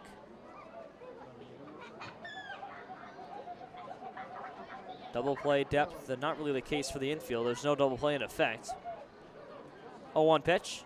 Swinging a foul back. The second baseman, Candeletti, is playing at double play depth, but no double play to be turned. Arnold playing more toward the grass at first base. Perhaps a bunt from Rosengard. Third baseman Moros playing off, though. 0-2 on Rosengard. Gearing fires. Curveball, wave and a miss. Down he goes, drop 3rd strike. Throw on to first is in time from Hampy. Try a step, and there's the first out. Strike out to Rosengard, and a big one for Chase Gearing. 4 Ks on the day for the Traverse City starter, making just his 3rd start of the season. 2nd straight against Rockford. He has matched the season high with 4 strikeouts on the day. He beat Rockford, allowing just 1 unearned run 6 days ago at Rivet Stadium on 3 hits. Here he is with 1 earned run through 4 1/3 on 3 hits, rather 4 hits. Here's Vanderwall, who's 0 for 1. Left-hander steps in. And the first pitch from Gearing is a fastball low for ball 1. Vanderwall walked on a 3-2 count back in the 1st and grounded a second base back in the 3rd his last time up. Looking to extend his 12-game hitting streak. He's already gotten on base today. Vanderwall with 21 extra base hits this season. Leads the Rockford team. 1-0 on Vanderwall. Gearing's pitch. Fastball is in the dirt. 2 balls and no strikes. Blocked by Hampy. And Vanderwall gets ahead in the count. Matt Higgins waits on deck, who was hitless in this series. On this road trip, rather. Jake Vanderwall on the road trip is 3 for 7. Had an RBI double yesterday. RBI double would score Durbin easily from second base. 1 on, 1 out. Rockford trails 4-1, top of the 5th. 2-0 on Jake Vanderwall. Here's the pitch. Fastball lined foul, first base side, 2-1.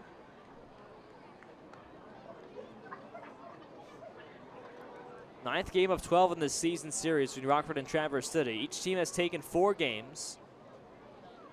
Each is split at the other's park. Traverse City has won 2 in Rockford. Rockford's won 1 in Traverse City. First time Rockford's played here since June 17th, an 8-2 win for the Rivets. Part of a series split here at Pittsburgh's Park. 2 balls and a strike on Vanderwall.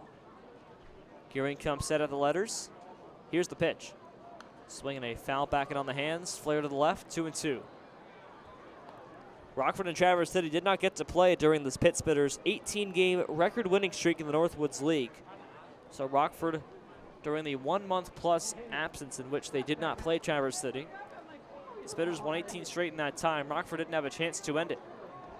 2 balls, 2 strikes on Vanderwall. Gearing comes set. And throws the 2-2. Curveball, wave and a miss by Vanderwall for strike 3. In the dirt, and Vanderwall chases one, a sinking curveball at 73. And there's 2 down here in the 5th. Back-to-back strikeouts for Gearing, who has a season-high 5 strikeouts on the game.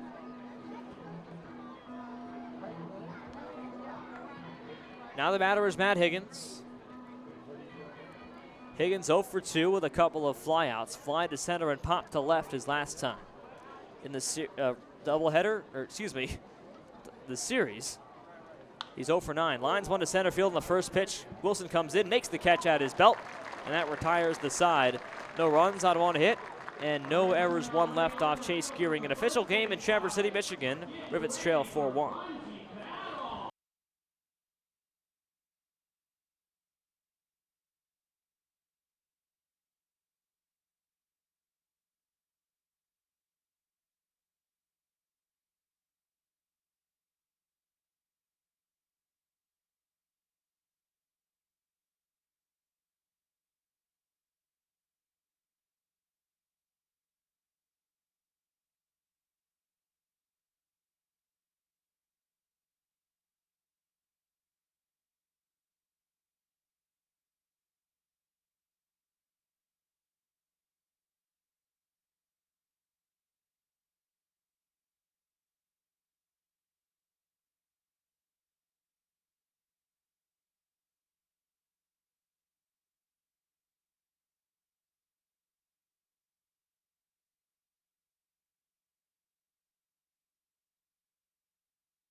Bottom of the 5th, Rockford trails Traverse City 4-1. Spitters have Mario Camilletti to bat against Jordan Nelson here in the home 5th. Camilletti, Slayton, and Morrow 2, 3, and 4. First pitch. Curveball bends in for a strike on the outer half of the zone, 0-1.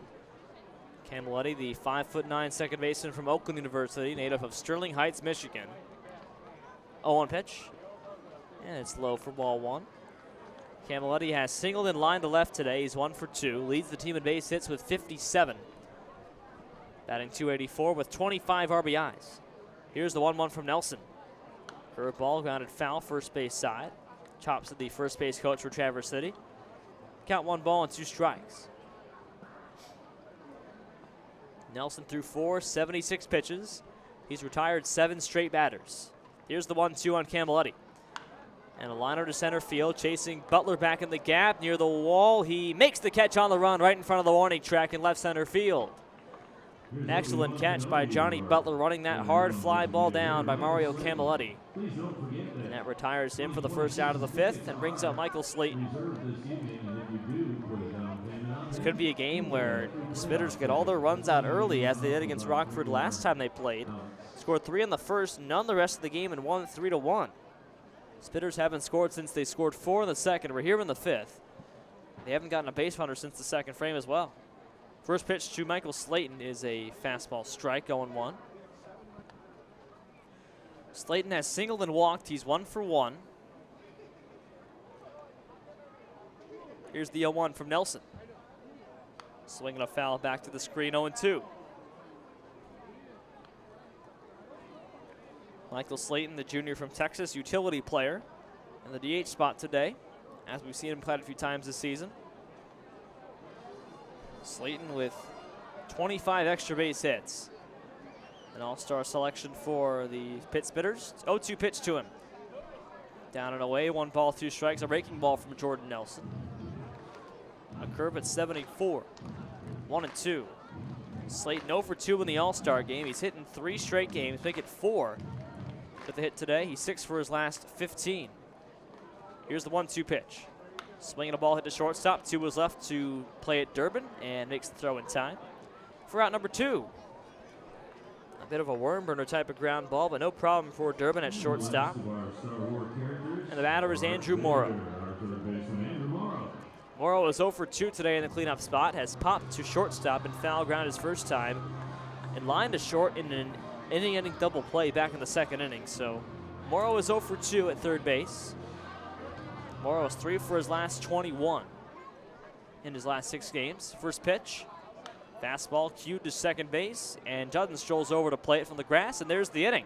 A 4-3 putout, and another 1-2-3 for Nelson. He sent down 10 in a row after 5 in Traverse City. The Spitters lead the Rivets 4-1.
Sixth inning in Traverse City, Michigan. A new pitcher for the Pitt Spitters, John Bucalaire, the righty from Dearborn, Michigan, from Madonna University, wearing number 2 in red and black, the alternate Star Wars uniforms on this Saturday night here in Traverse City for the Spitters.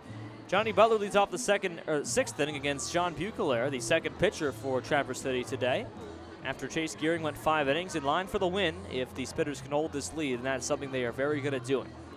Butler's 0 for 2 with a ground out and pop out in today's ball game. Lefty batter, righty pitcher. From the stretch, Bucalaire's first offering is a fastball outside for ball 1. Fastball at 86 from Bucalaire. ERA of 1.96, record of 0-0 this season in 16 relief appearances. No runs allowed since June 17th. 1-0 pitch. Down the middle for a strike, a fastball 1-1. Rockford was the last team to score a run against him. 2 runs back on June 17th. Since then, he has gone 10 appearances since allowing a run. 1-1 pitch.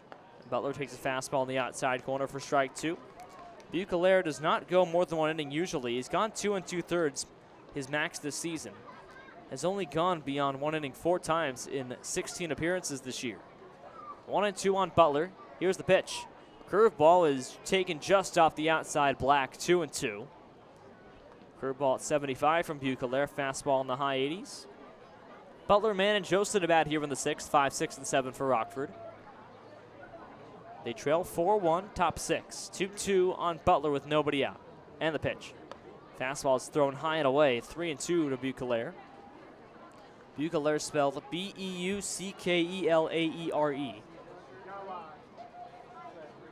Bit of a tongue twister. 3 balls, 2 strikes. Righty on lefty. And the pitch. Fastball's fouled away left side. Out of play. Count holds at 3-2. Rockford 1 run, 4 hits and an error. Traverse City 4 runs, 5 hits and no errors so far. We haven't had any scores since Rockford put up 1 run in the 3rd inning. A Ben Rosengard RBI single. 3-2 on Butler with a pitch. Swinging a ball hit to first base hard for a base hit to the 3-4 hole. Rolls into right field where Powell cuts it off. And a single to lead off the 6th inning for Johnny Butler. And for Butler, that's his 4th hit of this road trip, his 1st hit today. And Rockford has their 3rd leadoff hit of the game. 4 of their 6 leadoff men have reached base. Aaron Mann comes to bat now with Butler at first. Mann singled his last time up. He's 1 for 2 with that and a ground out. Batting average up from 208 to 213 today. First pitch. Swinging a ball flared to the first base side. Foul ground for Arnold, looking behind and makes a basket catch. Nice catch by Jake Arnold over his shoulder. A true basket catch that time, looking back. And there's the first out of the inning. Now Tom Johnson to come up with 1 out and 1 out. Rockford trailing by 3 in the top of the 6th. Tom Johnson's 0 for 2. Homered in yesterday's game. He's been on base in 13th straight, but not today. Throw back to first base, and Butler gets up head first. Right hand on the bag. Josen has lined to the pitcher and struck out looking his last time up. The DH today was rung up on a questionable pitch on a 3-2. First one to him here is high and outside, ball 1.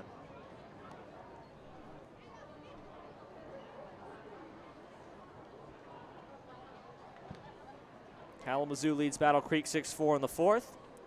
Jackrabbits lead the Kingfish 5-2 in the 6th. Ball and no strikes on Josen. Throw back to first again. Butler's up sliding. Game 1 of the series. Game 2 is tomorrow at 6 o'clock Eastern Time, 5 o'clock Central. A Sunday night game in Traverse City. Both teams have an off day on Monday when the Great Lakes Division takes an off day. 1 ball, no strikes on Josen. The pitch. Outside corner strike. 1 ball, 1 strike. Same outside corner where Josen was rung up last at bat on a 3-2 pitch. Buechelaere the righty, Josen the lefty. Buechelaere leans in for the sign and comes set at the head. Throws back to first base and nothing doing again. 3 times he's checked back on Johnny Butler. Butler has stolen 4 bags on 8 attempts this season. His first time on the base paths today. 1-1 to Josen. Buechelaere sets and fires. Fastball's outside, 2-1. That one rings up at 88 miles an hour on the radar gun. No, we're going back down there. Yeah, down there is this way. Oh, it's right here. No, it's not. 2-1 on Josen. No, it's not. It's over here. Buechelaere comes set and pitches. Fastball's in on the hands and popped up behind third base. Morrow to his left and can't make the play. It's off the top of the dugout for Traverse City. And the count's still 2-2 on Rockford's DH, Tom Josten. Mason Minzy waits on deck, the Rockford catcher.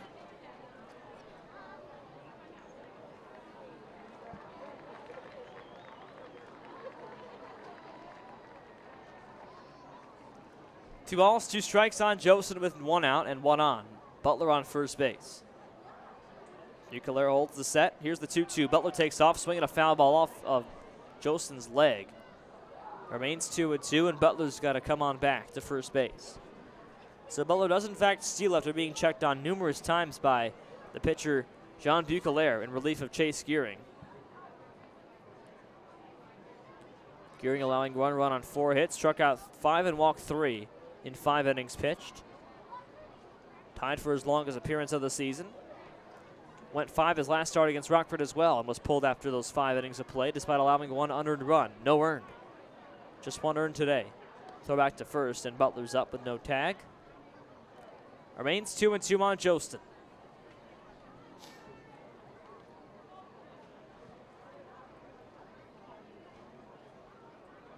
2-2 on Jostin. Here's the pitch. Fastball's low, gets behind home plate, and Butler takes off for second base and just strolls on in. Goes to scoring position with a 3-2 count now on Tom Jostin. Struck out on a 3-2 pitch last at bat. Looking to avoid the same here.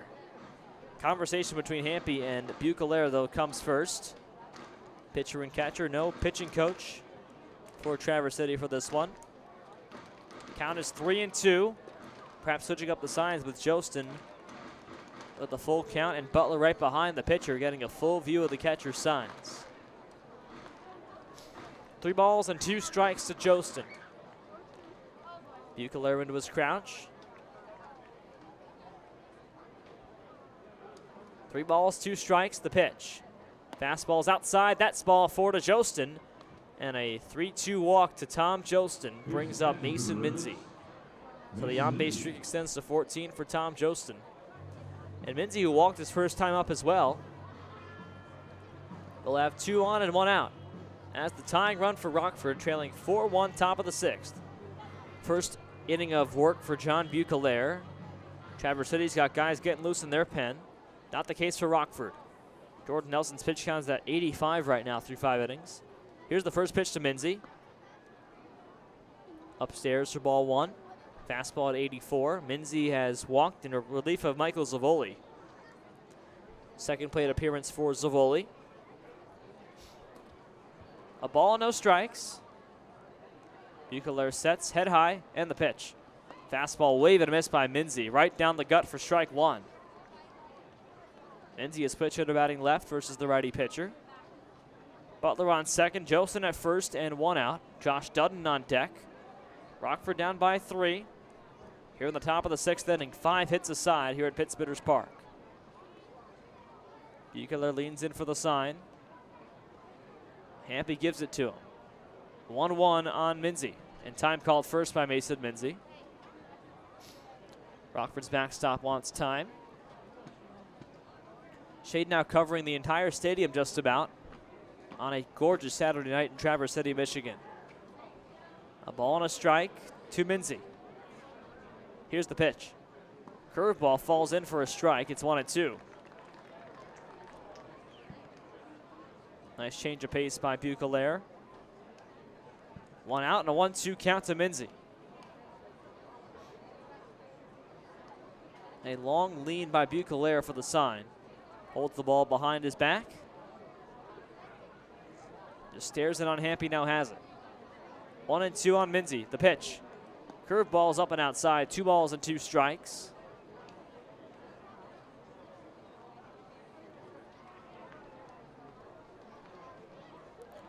Bucalaire last pitched a few days ago in Kokomo, 4 days back. 1 1/3 scoreless. Again, no runs allowed since he faced Rockford on June 17th at this ballpark. 2-2 pitch to Minzy. Runner takes off, throw outside, ball 3. And there's no throw to third base as Butler took off. Joseph from first base did not. And Johnny Butler gets on third base. The runners are on the corners with 1 out. Stolen base for Butler. Rockford's first of the game. And a full count on Minzy with Dudden on deck. They're on the corners with 1 out. Minzy would certainly want a sac fly here to shave into this Traverse City lead more. It'll be a 3-2. Righty on lefty with 1 out. Butler 90 feet away. Jostin on first base. 3-2 on Minzy, the pitch. Upstairs, swing and a miss. Strike 3, and Minzy goes down. A high fastball. He chases one high in the zone and swings at ball 4. A strikeout for Bucalaire is first. There's 2 down here in the 6th inning. Runners on first and third for Josh Dudden. Dudden is doubled and popped out. He's 1 for 2. Also scored the only Rockford run back in the 3rd inning after he doubled. Popped a second his last time out to end the 4th inning. Up with 2 out and 2 on the pitch. Jostin takes off, high outside, ball 1. Throw down is not in time. Delayed steal to home plate. Sliding it head first with a run scored is Johnny Butler. Delayed steal for Rockford. Jostin reaches second base safely, and Butler takes off on the fire down to second base from Hampe and scores on the play. Rockford now trails 4-2 as Butler comes home. A delayed steal for Rockford, something that's hit them defensively numerous times this season. Josh Kine tries it for his benefit, and it works. Now a 4-2 Spitter lead. 1-0 on Dudden. The pitch is high and outside. 2-0 on Josh Dudden. Now with Jostin on second base with a stolen bag. And Jostin does not steal a whole lot, too. Just his second stolen base of the year. Butler with the stolen base as well. So 2 steals in this inning or rather 3 in this inning for Rockford. 2-0 on Dudden. The pitch is high, a fastball, 3-0. Caleb Durbin waits on deck in the leadoff spot. Josh Dudden with a 3-0 count. Jostin on second base. Dudden is the tying run. Rockford trails 4-2 in the top of the 6th. Lefty batter Dudden with a 3-0 count. The pitch. Fastball's right down the middle for a strike. It's 3-1.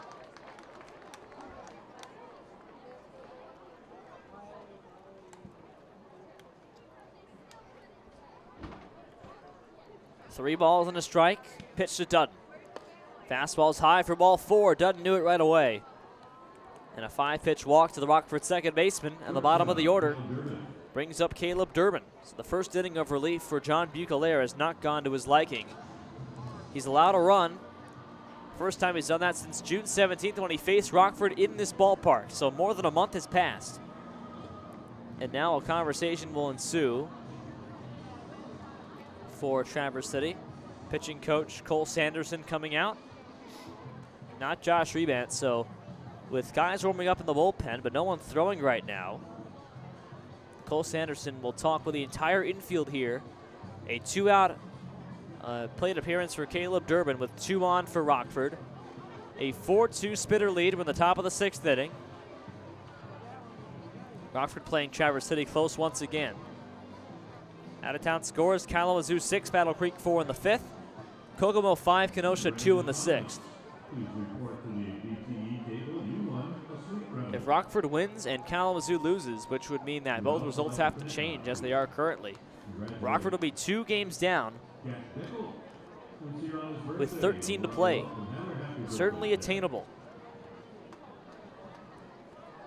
Game number 59 for both teams. Rockford's won 28 and lost 30.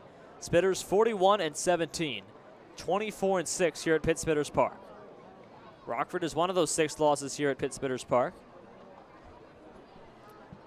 Here's Caleb Durbin with 2 out. He has doubled and walked. He's 1 for 2. Doubled his last time off. Chase Gearing. Righty batter, righty pitcher. First and second, 2 out. The first pitch. Fastball's right down the middle from Bucalaire for a strike at 86. It's 0-1. Durbin playing in the leadoff spot for the 3rd time in a row. Every game on this road trip.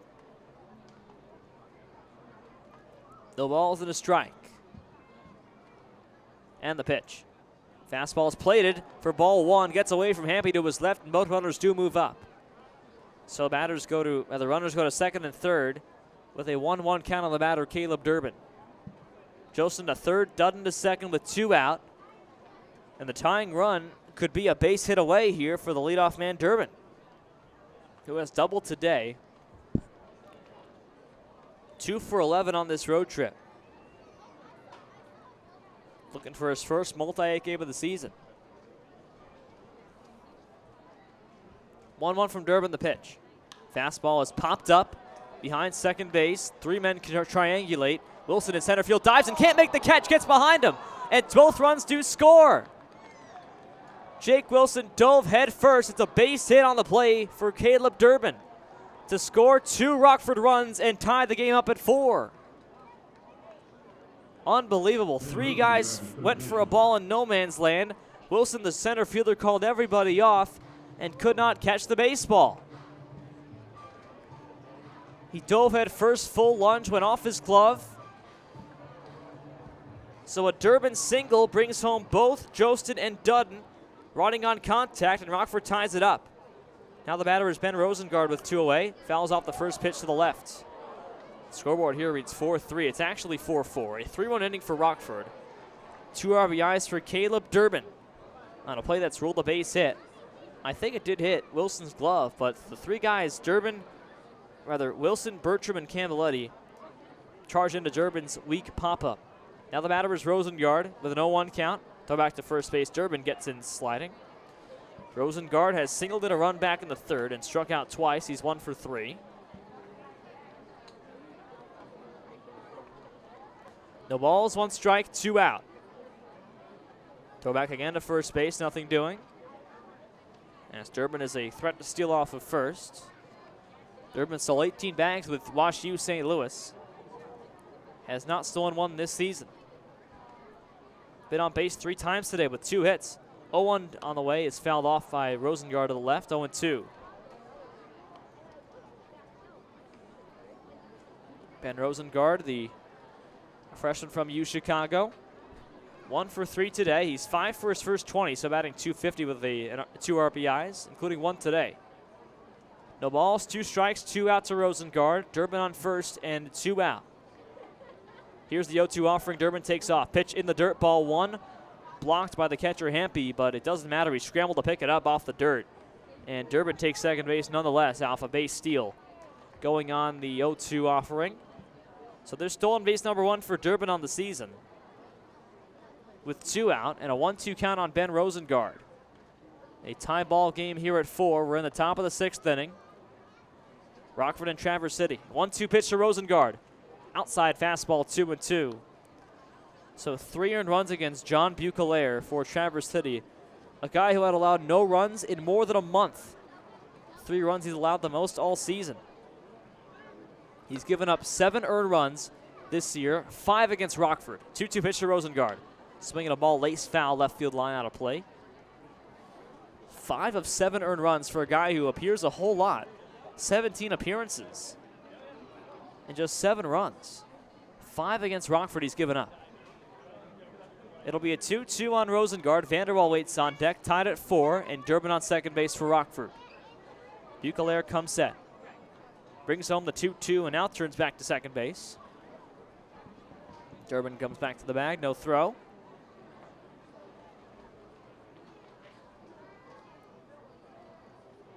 Here's a 2-2.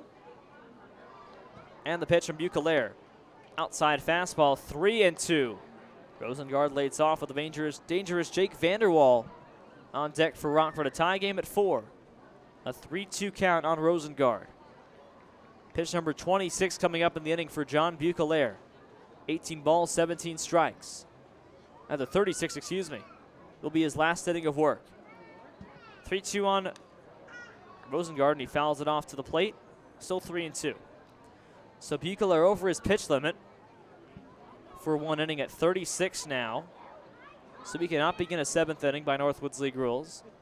Traverse City will get someone warming up. They've got a guy throwing now, a lefty. We'll see who in a moment, if we can get a number. 3-2 on Rosengard. Once again, pitch number 8 of the at-bat coming up. Here it comes. Fastball is tapped foul to the right side. Hits off the backstop. Still 3-2. And the at-bat rolls on for the new guy, Ben Rosengard, playing just his 6th game with Rockford. He's got an RBI today, looking to take the lead with Durbin on second base. It's 4-4 game in the 6th for Rockford. Tied here with Traverse City in the toughest place to play in the Northwoods League. 3-2 on Rosengard. Pitch number 9 coming up. He throws, swinging a fly ball left field, tailing near the line. Bajorek measures it, near the line, makes the catch. And that retires the side.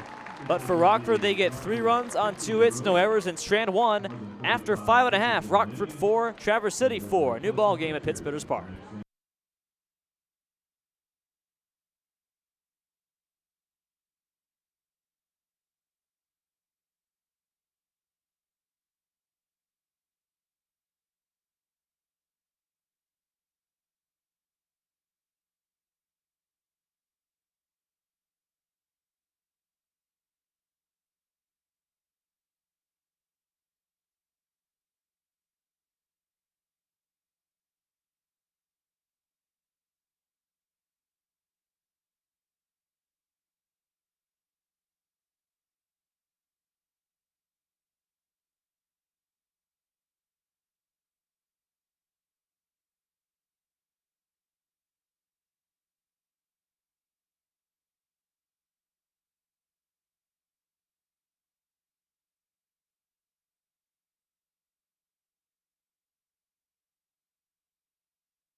A brand new game in Traverse City, 4-4 between the Rockford Rivets and the Traverse City Pit Spitters. Bottom half of the 6th inning. Jordan Nelson back on the mound. He's been off the hook. Jake Wilson leads off against him, the center fielder from Ontario, Canada. First pitch on the way. Curveball bends down the middle for strike one from Jordan Nelson. Jake Wilson is 0 for 2 with a fielder's choice ground out and a fly to left. Nelson at 85 pitches through 5. Will be his last inning of work. 0-1 pitch. Curveball's fouled away. Back to the screen. They're over the screen. 0-2. Back near the concourse to my left. The ball's 2 strikes. So Jordan Nelson is off the hook right now. As is Chase Gearing, who had a phenomenal 5-inning appearance for Traverse City. John Bucalero allowing 3 earned runs in his 6th inning of work. Over his pitch limit, 38 pitches thrown. 0-2 on Wilson. Righty on lefty, Nelson from the windup. Let's go the 0-2. Fastball grounded back to second base. The chop for Durbin, the shortstop, throws on to first and gets the out by half a step to retire Durbin. There's one away. The last base runner for Traverse City was a walk to Michael Slayton in the 2nd inning. Since then, the Spitters have had 11 straight men go down. 3 consecutive 1-2-3s for Jordan Nelson. 11 in a row retired, and the batter is now Ryan Happy. So a 4-run 2nd inning by Nelson, neutralized by Nelson's work on the mound and by the Rockford Rivets' opportunistic hitting. A delayed steal brings a run home, then a 2 RBI single on a pop fly by Caleb Durbin. First pitch is an inside ball to Ryan Hampy, the catcher from UIC. 1 ball, no strikes. Hampy is 0 for 1 today with a strikeout and a walk. Run scored as well. 1-0 pitch. Fastball low and outside. 2 balls, no strikes. So Rockford gets even with Traverse City. And looking at the Kalamazoo score once again, it's still 6-4 Growlers in the 5th. 2-0 on Hampy now. And the pitch from Nelson. Curveball and a half swing goes around for strike 1. 2-1 on Hampy. Rockford's got a man warming up in their bullpen. We'll see who. Might be Trevin Eubanks for the 2nd straight day. And it is. 2-1 is to the plate and low and inside a fastball. 3-1. Yeah, Eubanks going. Pitched a clean inning yesterday for Rockford. Here's a 3-1 to Hampy. Fastball for ball 4 taken. Off speed from Nelson, and there's the first base runner since the 2nd inning for Traverse City. Hampy walks with 1 out. That brings up Jake Arnold.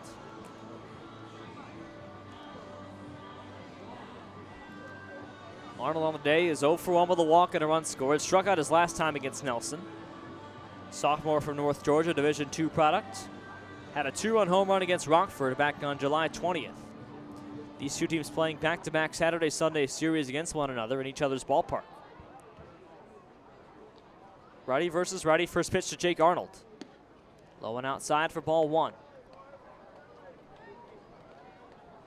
Rockford scored the last 4 runs of the game after the Spitters scored the first 4. All even at 4 in the bottom half of the 6th. 1 ball pitch to Jake Arnold on the way. Fastball is fouled away to the first base side, and man watches it go out near the top of the seats. 1 ball, 1 strike. Seats which are mostly occupied, especially on the third base side right behind the Traverse City dugout. The grass behind the outfield wall is very much populated. Fans bringing out towels and beach chairs. 1 ball, 1 strike to Arnold. Nelson's pitch. Curveball is looped to left center field. Long way to run into the gap for Higgins and Butler. This one is caught by Butler into the warning track in center. Well, Johnny Butler gave it a ride, as did the hitter Jake Arnold, who homered against Rockford last week. But that ball caught right in front of the warning track by the center fielder Butler, tore the left center field gap. And that retires Arnold for out number 2 here in the 6th inning. Spitters' offense has been neutralized, as I said. These teams bat very similarly. Rockford 243 average, Spitters 244. It's the Spitters pitching which really gets them wins. First pitch to Nick Powell, curveball inside corner just off it, 1-0. So it's the Spitters' ability to get runs across when they get them on base. and their pitcher's ability to lock down opposing players. But John Bucalaire couldn't do that. So Rockford's taking advantage to tie the game at 4. 1-0 pitch. Fastball's a strike over the outer edge. Well, the Rivets have out-hit the Spitters 6-5 in the game. Tie game at 4.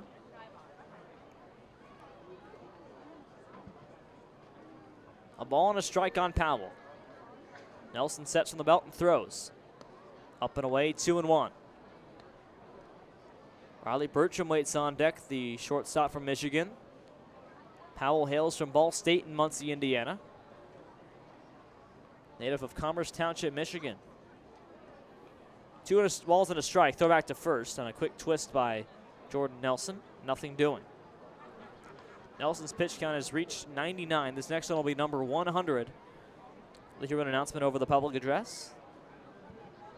So Nelson will pitch his last inning here in the 6th with Eubanks warming up. 2-1 pitch. Swing and a miss on a fastball, 2-2. Fastball at 81, so his velocity has dropped down from like 83, 84 to now 81. No announcement for pitch number 100 here.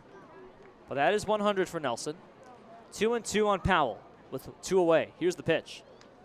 Curveball, wave and a miss for strike 3, and down goes Nick Powell.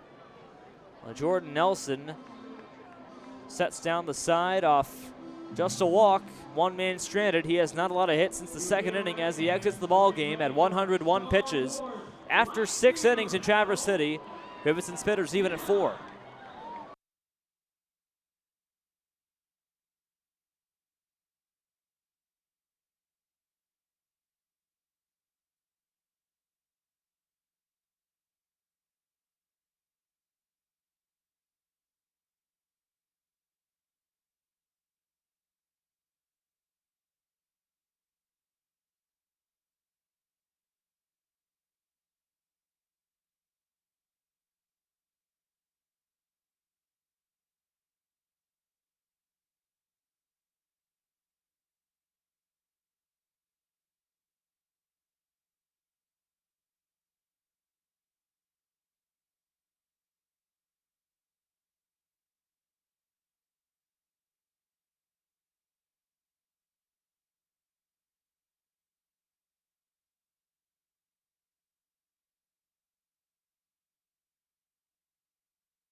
Tie game at 4 in the 7th inning. A new pitcher for Traverse City is Luke Little, the freshman from San Jacinto College, the South Carolina commit from Matthews, North Carolina, not far from Charlotte. Luke Little with an ERA of 3 flat and a win-loss record of 2-0. His 8th appearance on the mound, a lefty at 6'8", 240 pounds. Facing Jake Vanderwall to lead off the 7th inning, lefty on lefty to begin. A tie game at 4 at Pitt Spitters Park. Here's the first offering from Little on the way. Fastball is right down the middle for a strike. The velocity of 90, a lefty thrower. So the Jimmy Burnett of Traverse City, a hard-throwing lefty. Here's the 0-1 to Vanderwall on the way. Curveball's fouled away to the right, 0-2. An off-speed pitch at 75, so plenty of difference on the pitches. Luke Little allowed 2 earned runs in an inning against Kokomo back on July 24th in his team's win. That was his first hit allowed of the season in his 7th appearance. 0-2 pitch to Vanderwall. Strike 3 call, lower half of the zone, and Vanderwall cannot believe he was just called out. Looks back at home plate umpire Aaron Carver. He was adjusting his batting gloves as if it was ball 1, a low and inside pitch that he's rung up on a fastball. Strikeout number 1 for Little. So Luke Little, through his first 6 appearances, total of 5 innings, allowed no runs and no hits. Here's the first pitch to Matt Higgins. Swings and fouls away a fastball 0-1. So in his last appearance, he finally allows his first 2 earned runs and his first hit of the year. Also walked 4 and struck out nobody. 11 strikeouts, 7 walks through 6 1/3 for Little. So control could be an issue. 0-1 to Higgins, the pitch. Swing and a miss and a low fastball, 0-2. And Rockford just had complete issues catching up to his pitches. Fastball at 90, curveball at 75. 1 out, nobody on, 0-2 on Higgins. Little's pitch. Fastball back to Little, hits off his waist, gets up and throws on to first and gets Higgins. A kneeling Jake Arnold makes the catch. That ball was a comebacker to the big man, knocked it down off his belt to his right, picked it up and spun and threw on to first. And there's 2 down in the 7th inning. Now Johnny Butler comes up. Butler has singled, popped out, and grounded out. He's 1 for 3. Scored a run after stealing home on a delayed steal. So he's got 2 stolen backs today. First pitch. In the dirt, a curveball, 1-0.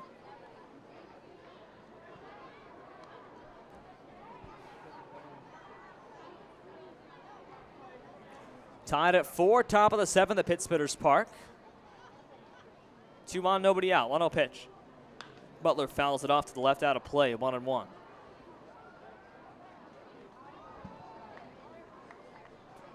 Butler batting .304, top average in the Rockford lineup. He's hitting all 3 games in this road stretch. So far, 4 for 10. 1-1 to him, on the way. Swinging a ball hit to shortstop, a couple of feet to his left. Bertram on to first, and a high throw is caught. And that retires the side. A 1-2-3 from Luke Little. He throws just 9 pitches, 8 of them strikes. After 6.5, it's stretch time. Rockford and Traverse City tied at 4.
New pitcher is Trevin Eubanks in the bottom half of the 7th inning, appearing for the 17th time and all in relief. ERA of 2.88 and a win-loss record of 4-0, 28 strikeouts against 10 walks in 25 innings. A whip of just 0.96, allowed no runs in a perfect 8th inning against Kokomo yesterday. Second appearance in 2 days. Riley Bertram leads off against Eubanks in the 9th spot. First pitch from Eubanks on the way. Fastball grounded between 5 and 6. Moving back behind him, Rosengard gets on it, throws to first, and a pick by Mann in time. What a play by Rosengard, playing in on the grass at third base, perhaps against a potential bunt from Bertram. Had to backpedal, and he made the play and threw on to first for the out. And there's one down in the 7th inning. So Eubanks has not a lot of runs since July 12th against Wisconsin Rapids. In his last 5 appearances, he's gone a total of 8 2/3 and allowed no runs. First pitch to Hudson Bjork is taken for a strike, a fastball from Eubanks. Reads up at 87 miles an hour.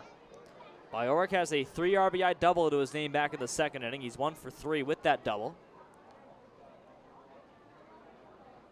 27 RBIs on the year, no home runs. Here's the 0-1 pitch from Eubanks. Slider is off the plate to the outside, 1-1. So Eubanks appearing for perhaps the final time in a Rockford uniform. One of the best relievers year in, year out. A guy who, as the rumor mill has it, will be going indie ball coming up soon. 1-1 pitch. Slider in for a strike, 1-2, right down the middle. Curveball rather from Eubanks. So Eubanks likely to be going professional coming up following this road trip. Appearing for the 2nd time on it. 1-2 to Bjork. Righty on righty. Here's the 1-2 pitch from Eubanks. Fastball's foul away to the right. Slices out of play. 1-2. Eubanks, a senior from Valdosta State, graduated senior from Niceville, Florida, in the Panhandle. He's faced Traverse City just once and pitched a scoreless inning back on June 17th at this ballpark. Most recent home game for the Spitters against the Rockford Rivets. 1-2 on Bjork. Eubanks a letter high set. Now the pitch. Slider's off the plate to the outside, 2-2. Slider at 77 from Trevin Eubanks. Righty standing at 6'1", 245. See how long he'll pitch. He might go 2 innings here after going 1 yesterday. He can go multiple innings. He's gone at least 2 in more than half his appearances this year. Here's a 2-2 on Bjork, the pitch. Slider's a chop to shortstop, moving in to get it Durbin. Throws on to first, and there's the 2nd out. A wide throw, but Mann not taken off the bag. He makes the play. Mann actually down to the seat of his pants as he leaned out to make the play and fell down, but kept his right foot on the bag the entire time. There's 2 away in the 7th. Back-to-back left side grounders for Traverse City. And now Mario Camilletti to come up with 2 out in the 7th. 4-4 bottom 7. Rockford and Traverse City. Rivets with 6 hits, Spitters with 5. First of 2 in the series. Game 2's tomorrow at 6 o'clock. Here's Camilletti coming up, and Camilletti is 1 for 3. A single and a couple of flyouts to left. Going the opposite field. Throw a lefty batter. First pitch. Curveball falls in for a strike just above the knees from Eubanks, 0-1. Eubanks has really found his groove in the last couple of weeks or so. Again, no runs allowed in 2 weeks. Here's the 0-1 to Camilletti. Pitch. Curveball just off the outside corner, ball 1. And over that time, the last 6 appearances, he's allowed just 3 hits. Walked 3 and struck out 10. 1-1 on Camilletti. And the pitch. Low one outside, 2-1 off speed again. So Eubanks playing his best baseball on the mound when Rockford needs him most. Looking to get back in the win column. They've won 2 straight. Looking to pull a massive upset here. 2-1. Fastball cannot nick the outer edge. 3-1 from Eubanks. Rivets need all the help they can get from Kalamazoo losing. Right now they're beating Battle Creek. 3-1 pitch. Fastball misses outside and a 5-pitch walk given up. Battle Creek actually leading Kalamazoo 8-6 in the 6th inning, so Rockford can benefit from that if Battle Creek can pull the upset in Kalamazoo, and Rockford can pull the upset here. Right now the Rivets trail by 3 games, and Kalamazoo owns the tiebreaker in the Great Lakes East overall standings. Anyway, we'll watch our game. Bottom 7, 1 on and 2 out. Man on first for Michael Slayton. As Cavaletti walks on 5 pitches. Righty batter Slayton, first pitch from Eubanks. Fastball low and outside, 1 ball, no strikes, just above the plate. Mason Minzy doing the catching duties, replacing Michael Zavoli after just 2 innings. In fact, in the middle of the bottom of the 2nd inning, he came out. Not the first time Keim has done that this season. 1-0 pitch to Slayton on the way. Fastball is in on the hands and sent to shallow left center field for Higgins to come in and make the catch above his left shoulder, and that retires the side. No runs, no hits, no errors, and 1 left. Just a walk given up by Trevin Eubanks in the 7th inning. After 7 innings of play at Pittsmithers Park, Rockford 4 and Traverse City 4.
A tie game in the top half of the 8th inning. Rockford and Traverse City here at Pittsmithers Park. First of 2 in the series, third of 4 on the Rockford road trip. Rivets facing Luke Little with Aaron Mann coming up, the first baseman batting right. Little's first pitch.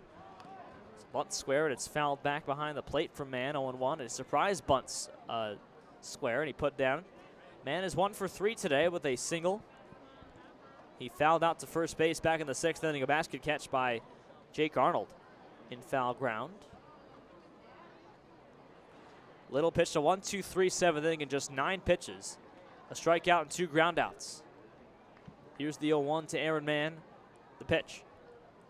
Fastball is fouled away over the screen and right. 0-2. Luke Little's got hard-throwing stuff. 6'8", so the angle is different for these Rockford hitters. A hard-throwing lefty is certainly something that's at a premium for pitchers. Here's the 0-2 pitch.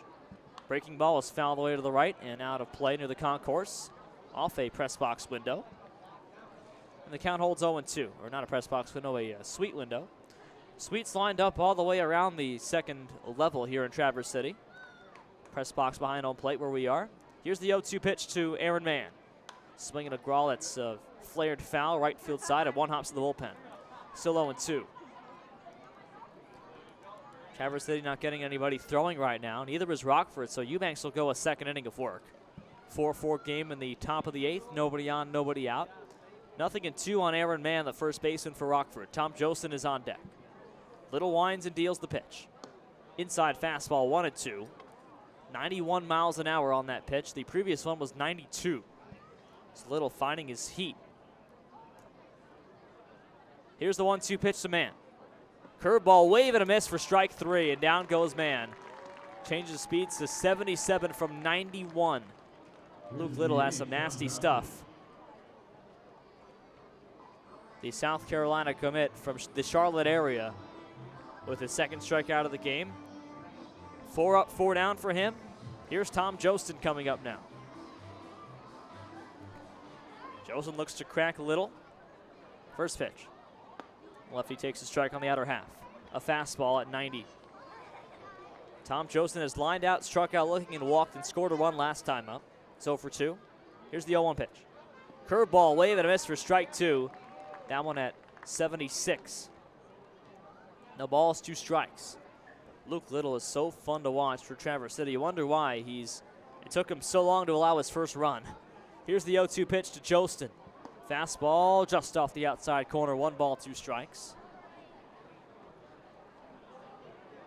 It's so surprising how Kokomo even got 2 runs off of Little, or 3 runs really, 2 earned.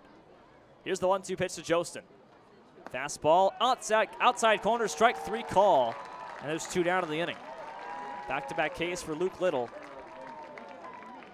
And there's 2 out for Mason Minzy. Luke Little's pitch count at 19, 16 strikes, 3 balls. For right now, he's been impossible to hit for Rockford. Only 2 balls in fair territory. They've both been ground outs. A comebacker and a ground ball to short. Here's the first pitch to Minzy, batting righty. Fastball hit him, I think, on the belt. Did that nick him? No. The sound I heard was hitting off the glove of the catcher, Hampy. So a ball way inside to Minzy that Hampy got a piece of. That was the sound I saw, or I heard. I was blocked of the view by the umpire. So 1 ball, no strikes to Minzy, the pitch. Fastball inside corner, strike 1. Josh Dudden would be next. 1-1 with 2 out, bases are empty. Tie game at 4, top of the 8th. Rockford and Traverse City. The Rivets, Mason Minzy with a 1-1 count against Luke Little, the pitch. Fastball is thrown low and inside, 2-1. You know, Luke Little would be the best pitcher on most teams' rosters, but Traverse City's got the best ERA in the league. They've got so many good guys on their roster. Here's the 2-1 pitch to Minzy, on the way. Fastball, can't find the inside corner, 3-1. Luke Little joined the team in the first week of July. His first appearance was July 7th. So he joined the team late. Here's the 3-1 pitch to Minzy. Swinging a liner, first base side and foul. First time Little has faced Rockford. Was warming up against them the last home game they played on July 20th, or 21st rather, but did not come in to pitch. This is first time against the Rivets. 3-2 the count to Minzy. The line of the pitch.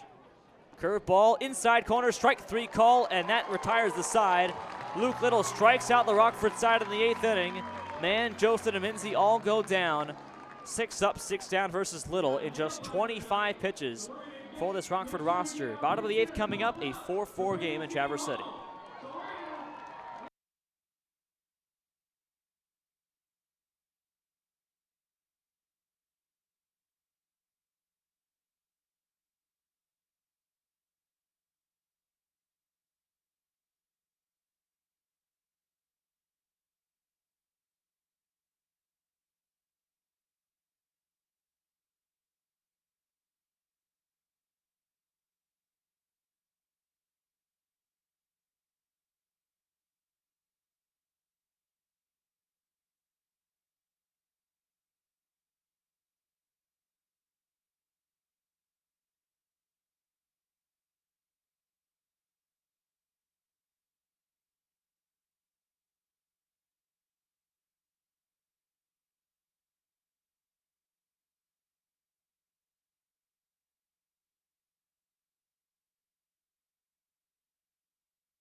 Home half of the 8th, Rockford and Traverse City tied at 4 on Star Wars night in Traverse City, Michigan, Pitt Spitters Park. Andrew Morrow leads off against Trevin Eubanks, beginning his second inning of relief. 8th inning of the ball game, and a tie action here. Andrew Morrow is 0 for 3. Righty on righty, Trevin Eubanks. The first pitch from the stretch. Breaking balls inside for ball 1. Morrow has popped out to shortstop and foul ground, lined to shortstop on a double play ball, and grounded to second base last time up. Third baseman is 0 for 3 in the cleanup spot. 1 ball, no strikes. Eubanks for the stretch fires. Fastball is high, the letters 2-0. Morrow, Wilson, and Hampy coming up here in the 8th. It's 4, 5, and 6 for Traverse City. Bottom half of the 8th inning and the middle third of the Spitter lineup. Eubanks with just 1 walk allowed through 1 inning. 2-0 pitch. Fastball is lined to right center field. Coming on Vanderwall. He can't make the catch. It's 1 hops him to the gap. And a base hit for Morrow, who stops at first base. His first hit of the game. And a leadoff single to start the 8th inning. The Rockford bullpen is vacant right now, so it's Eubanks hitting to figure out for the moment. Batter is Jake Wilson, who was 0 for 3 as well as Morrow, who ended that skid. Wilson has grounded into a fielder's choice, flying to left and grounded to shortstop. Center fielder from New Lowell, Ontario, from Bowling Green State. Here's the first pitch. Fastball bunt square to third base. Picked up on a hop by Rosengard. Goes to first for the out, but that does move Morrow to second base. Good bunt call from Josh Rebant. And Jake Wilson takes the runner across Morrow to second base on a sac bunt. And Morrow is 2 backs away from a potential go-ahead or potential winning run for Traverse City, with Ryan Hampy coming up with 1 out. Hampy, the Spitters backstop, has walked twice and struck out. He's 0 for 1 today. He's also scored a run. Walked on a 3-2 pitch last time up against Jordan Nelson in the 6th. First time facing Eubanks. Righty on righty with Morrow on second base. A threat to steal. He's stolen 7 bags this season. Not being held on second base. First pitch to Hampy's on the way. Fastball just below the knees for ball 1. Minty tried to frame it. 1 ball and no strikes. Paddle Creek 8, Kalamazoo 7, bottom 6. 4-4 Rockford and Traverse City, bottom 8 here. Here's the 1-0 pitch to Hampy. Eubanks throws.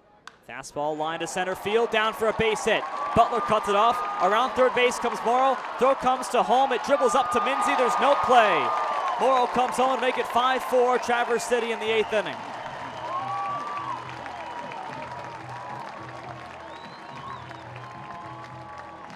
Two singles here in the 8th and a sac bunt. Hampy gets the RBI. He's on first base for Jake Arnold, a 5-4 Spitter lead with 1 away in the 8th inning. And Arnold comes up to the plate now. So Trevin Eubanks, in perhaps his final appearance as a Rivet, looking to avoid taking his first loss. Jake Arnold on the day is 0 for 2 with a walk and a run scored. Fly to center his last time. Sophomore from North Georgia with 1 home run this season against Rockford. His only 1 on the year in 41 games. First pitch, swing and a miss at a slider, 0-1. So the Spitters have regained the 5-4 lead. Again, a late strike for Traverse City. It's what they're so used to. These fans are so used to it. They're 24-6 here at home. They've got 3 outs to go to be 25-6. 0-1 to Arnold, pitch. Swinging a foul back, shanked to the first base side, out of play off the top of the stadium. Bounces back to the concourse. And the count is 0-2 on Jake Arnold, with Nick Powell waiting on deck for Traverse City. Middle infield looks to turn 2 for Rockford, with Hampy leading off first base. The hero so far, he's got the RBI. His 12th in 20 games this season. The freshman catcher from UIC. Here's the 0-2 to Arnold. Eubanks throws. Fastball's inside, 1-2. Traverse City has a pitcher warming up in their pen. We'll see if it's Luke Little or not to throw the 9th. Safe situation here for the Spitters. 1 ball, 2 strikes to Arnold. Here's the pitch. Slider, swing and a miss, and down goes Arnold. Strikeout number 1 for Trevin Eubanks today, and there's 2 down to the 8th. And the batter is Nick Powell. So the Spitters have regained the lead. Rockford in their 9th inning will have 9-1-2, Dutton, Durbin, and Rosengard, with Jake Vanderwall batting 4th in the order in the 9th inning. He has not gotten a hit today, riding a 12-game hitting streak, entering action today. Here's Nick Powell, the right fielder, batting lefty. First pitch. Runner takes off. Curveball's down and in for a ball. And Hampy takes second base with no problem at all. Stolen base for Ryan Hampy. Number 3 on the season. Going on the first pitch from Eubanks. No balls and a strike on Nick Powell. There was actually a strike call by the umpire. Eubanks the righty, Powell the lefty from Ball State. Here's the 1-0 pitch from Trevin Eubanks. He throws. Curveball outside, 1 ball and 1 strike. Curveball at 75. 2-0 on Powell. Riley Bertram waits on deck. 2 out and Hampy on second base. 5-4 Traverse City, bottom 8. Time called before 1-1. Dancing off the bag at second base, Hampy.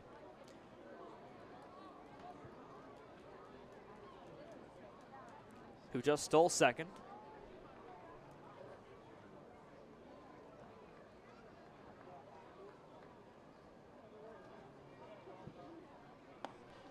One is taken for ball 2. Looking at tomorrow's starters for Rockford. It'll be Ryan Riddle the pitch for the Rivets against Kyle Jones for Traverse City, who has a complete game shutout against Rockford in this ballpark. He's 5-2 with a 2.49 ERA. 2-1 pitch. Curveball dips in for a strike, 2-2. Ryan Riddle on the season has yet to start a game. 10 relief appearances, ERA of 6.61. Record of 0-1 on the year. Took the loss last time he played against Kenosha 2 days ago. 2-2 on Nick Powell with 2 out. Eubanks fires. Low and inside a curveball, 3-2. Eubanks thought he went around, but Powell held back the swing. And the count goes to 3-2. Hampy at second and 2 out. Rockford finds themselves trailing again. They've never led in this game. Spitters got the first 4, Rockford the next 4. Now Traverse City with an 8th inning run. An RBI by Ryan Hampy. 3-2 on Nick Powell. Eubanks leans in for the sign and comes set letter high. Here's a 3-2 pitch. Curveball, wave and a miss, and down goes Powell to retire the side. But 1 run on 2 hits for Traverse City off Trevin Eubanks. And the Spitters take a 5-4 lead into the 9th at Pitt Spitters Park.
Top of the ninth, Luke Little goes for a 3-inning win for the Traverse City Pittsbitters. He has pitched 6 up and 6 down, struck out 4, just struck out the side in the 8th.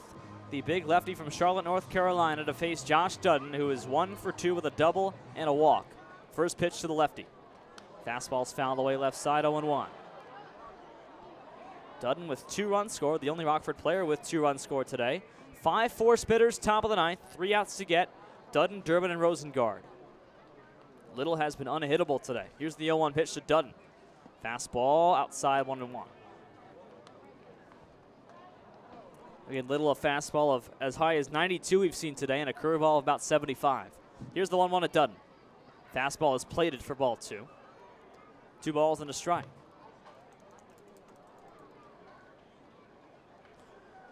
Dudden with hits in his last 2 games, both of them doubles.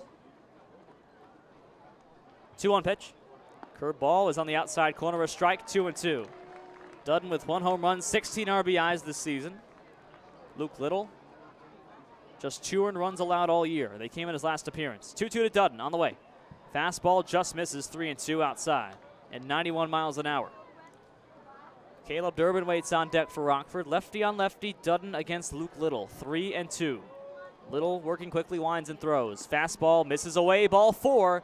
There's the first base runner against Luke Little today. A 3-2 walk to Josh Dudden, who's on base for the 3rd time today. He's walked twice in the ball game.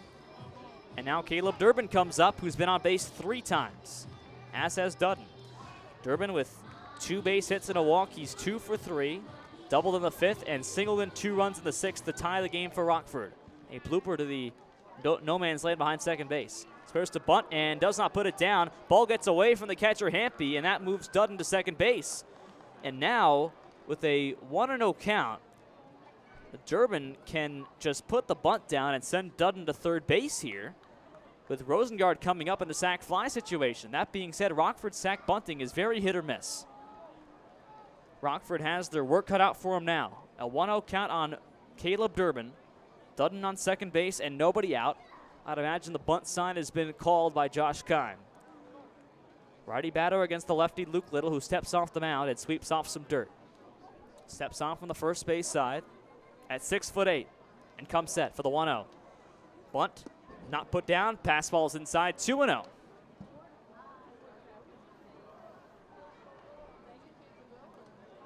Five, 4 Spitters, top of the ninth. Rivets down to their final 3 outs. 2-0 on Durbin. Little from the stretch. Pitches, and no, does not. Turns around to Dudden at second base, who gets back with no throw. Still 2 balls, no strikes. We've played 2 hours, 36 minutes here on a beautiful Saturday night for baseball in northern Michigan. 2-0 to Durbin. Little sets, throws, bunt, put down first base line. It hops to the pitcher, who underhands on to the first baseman Arnold in plenty of time. A 1-3 put out. Well, that moves Dudden to third base with 1 away in the 9th inning. And now it's up to Ben Rosengard or Jake Vanderwall after him to just put a ball in the outfield to score Dudden, who has some wheels. Dudden's still on 5 bags this season, so he can certainly get across on a ball in the outfield. Ben Rosengard has hit one in the outfield. He's 1 for 4 with an RBI single. First pitch. He takes ball 1 low, a fastball. There is a man warming up in the bullpen for Traverse City. Rockford has no one warming up in their pen.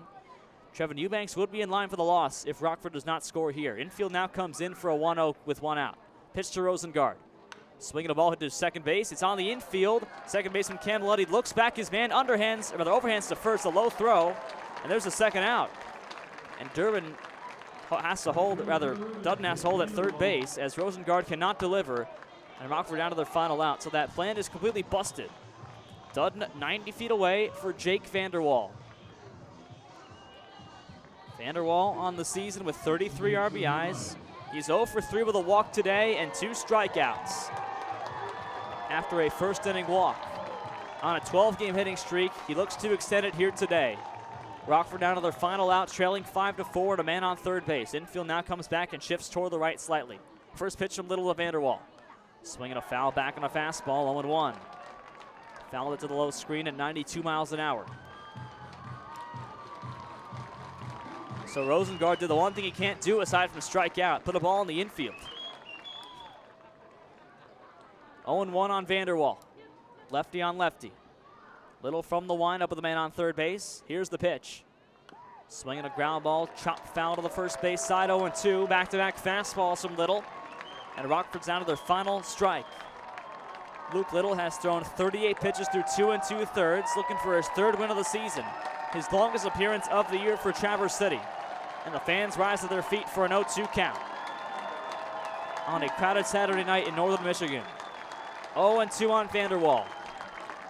The crowd encouraging Luke Little,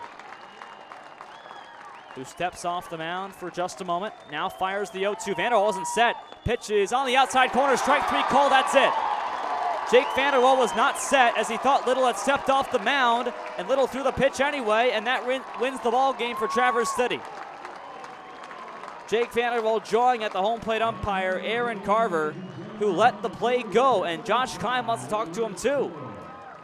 Jake Vanderwall thought Luke Little had stepped off the mound for time, so he took a couple of practice swings, and while he was in the middle of a practice swing, he threw the 0-2 pitch, and the umpire granted it.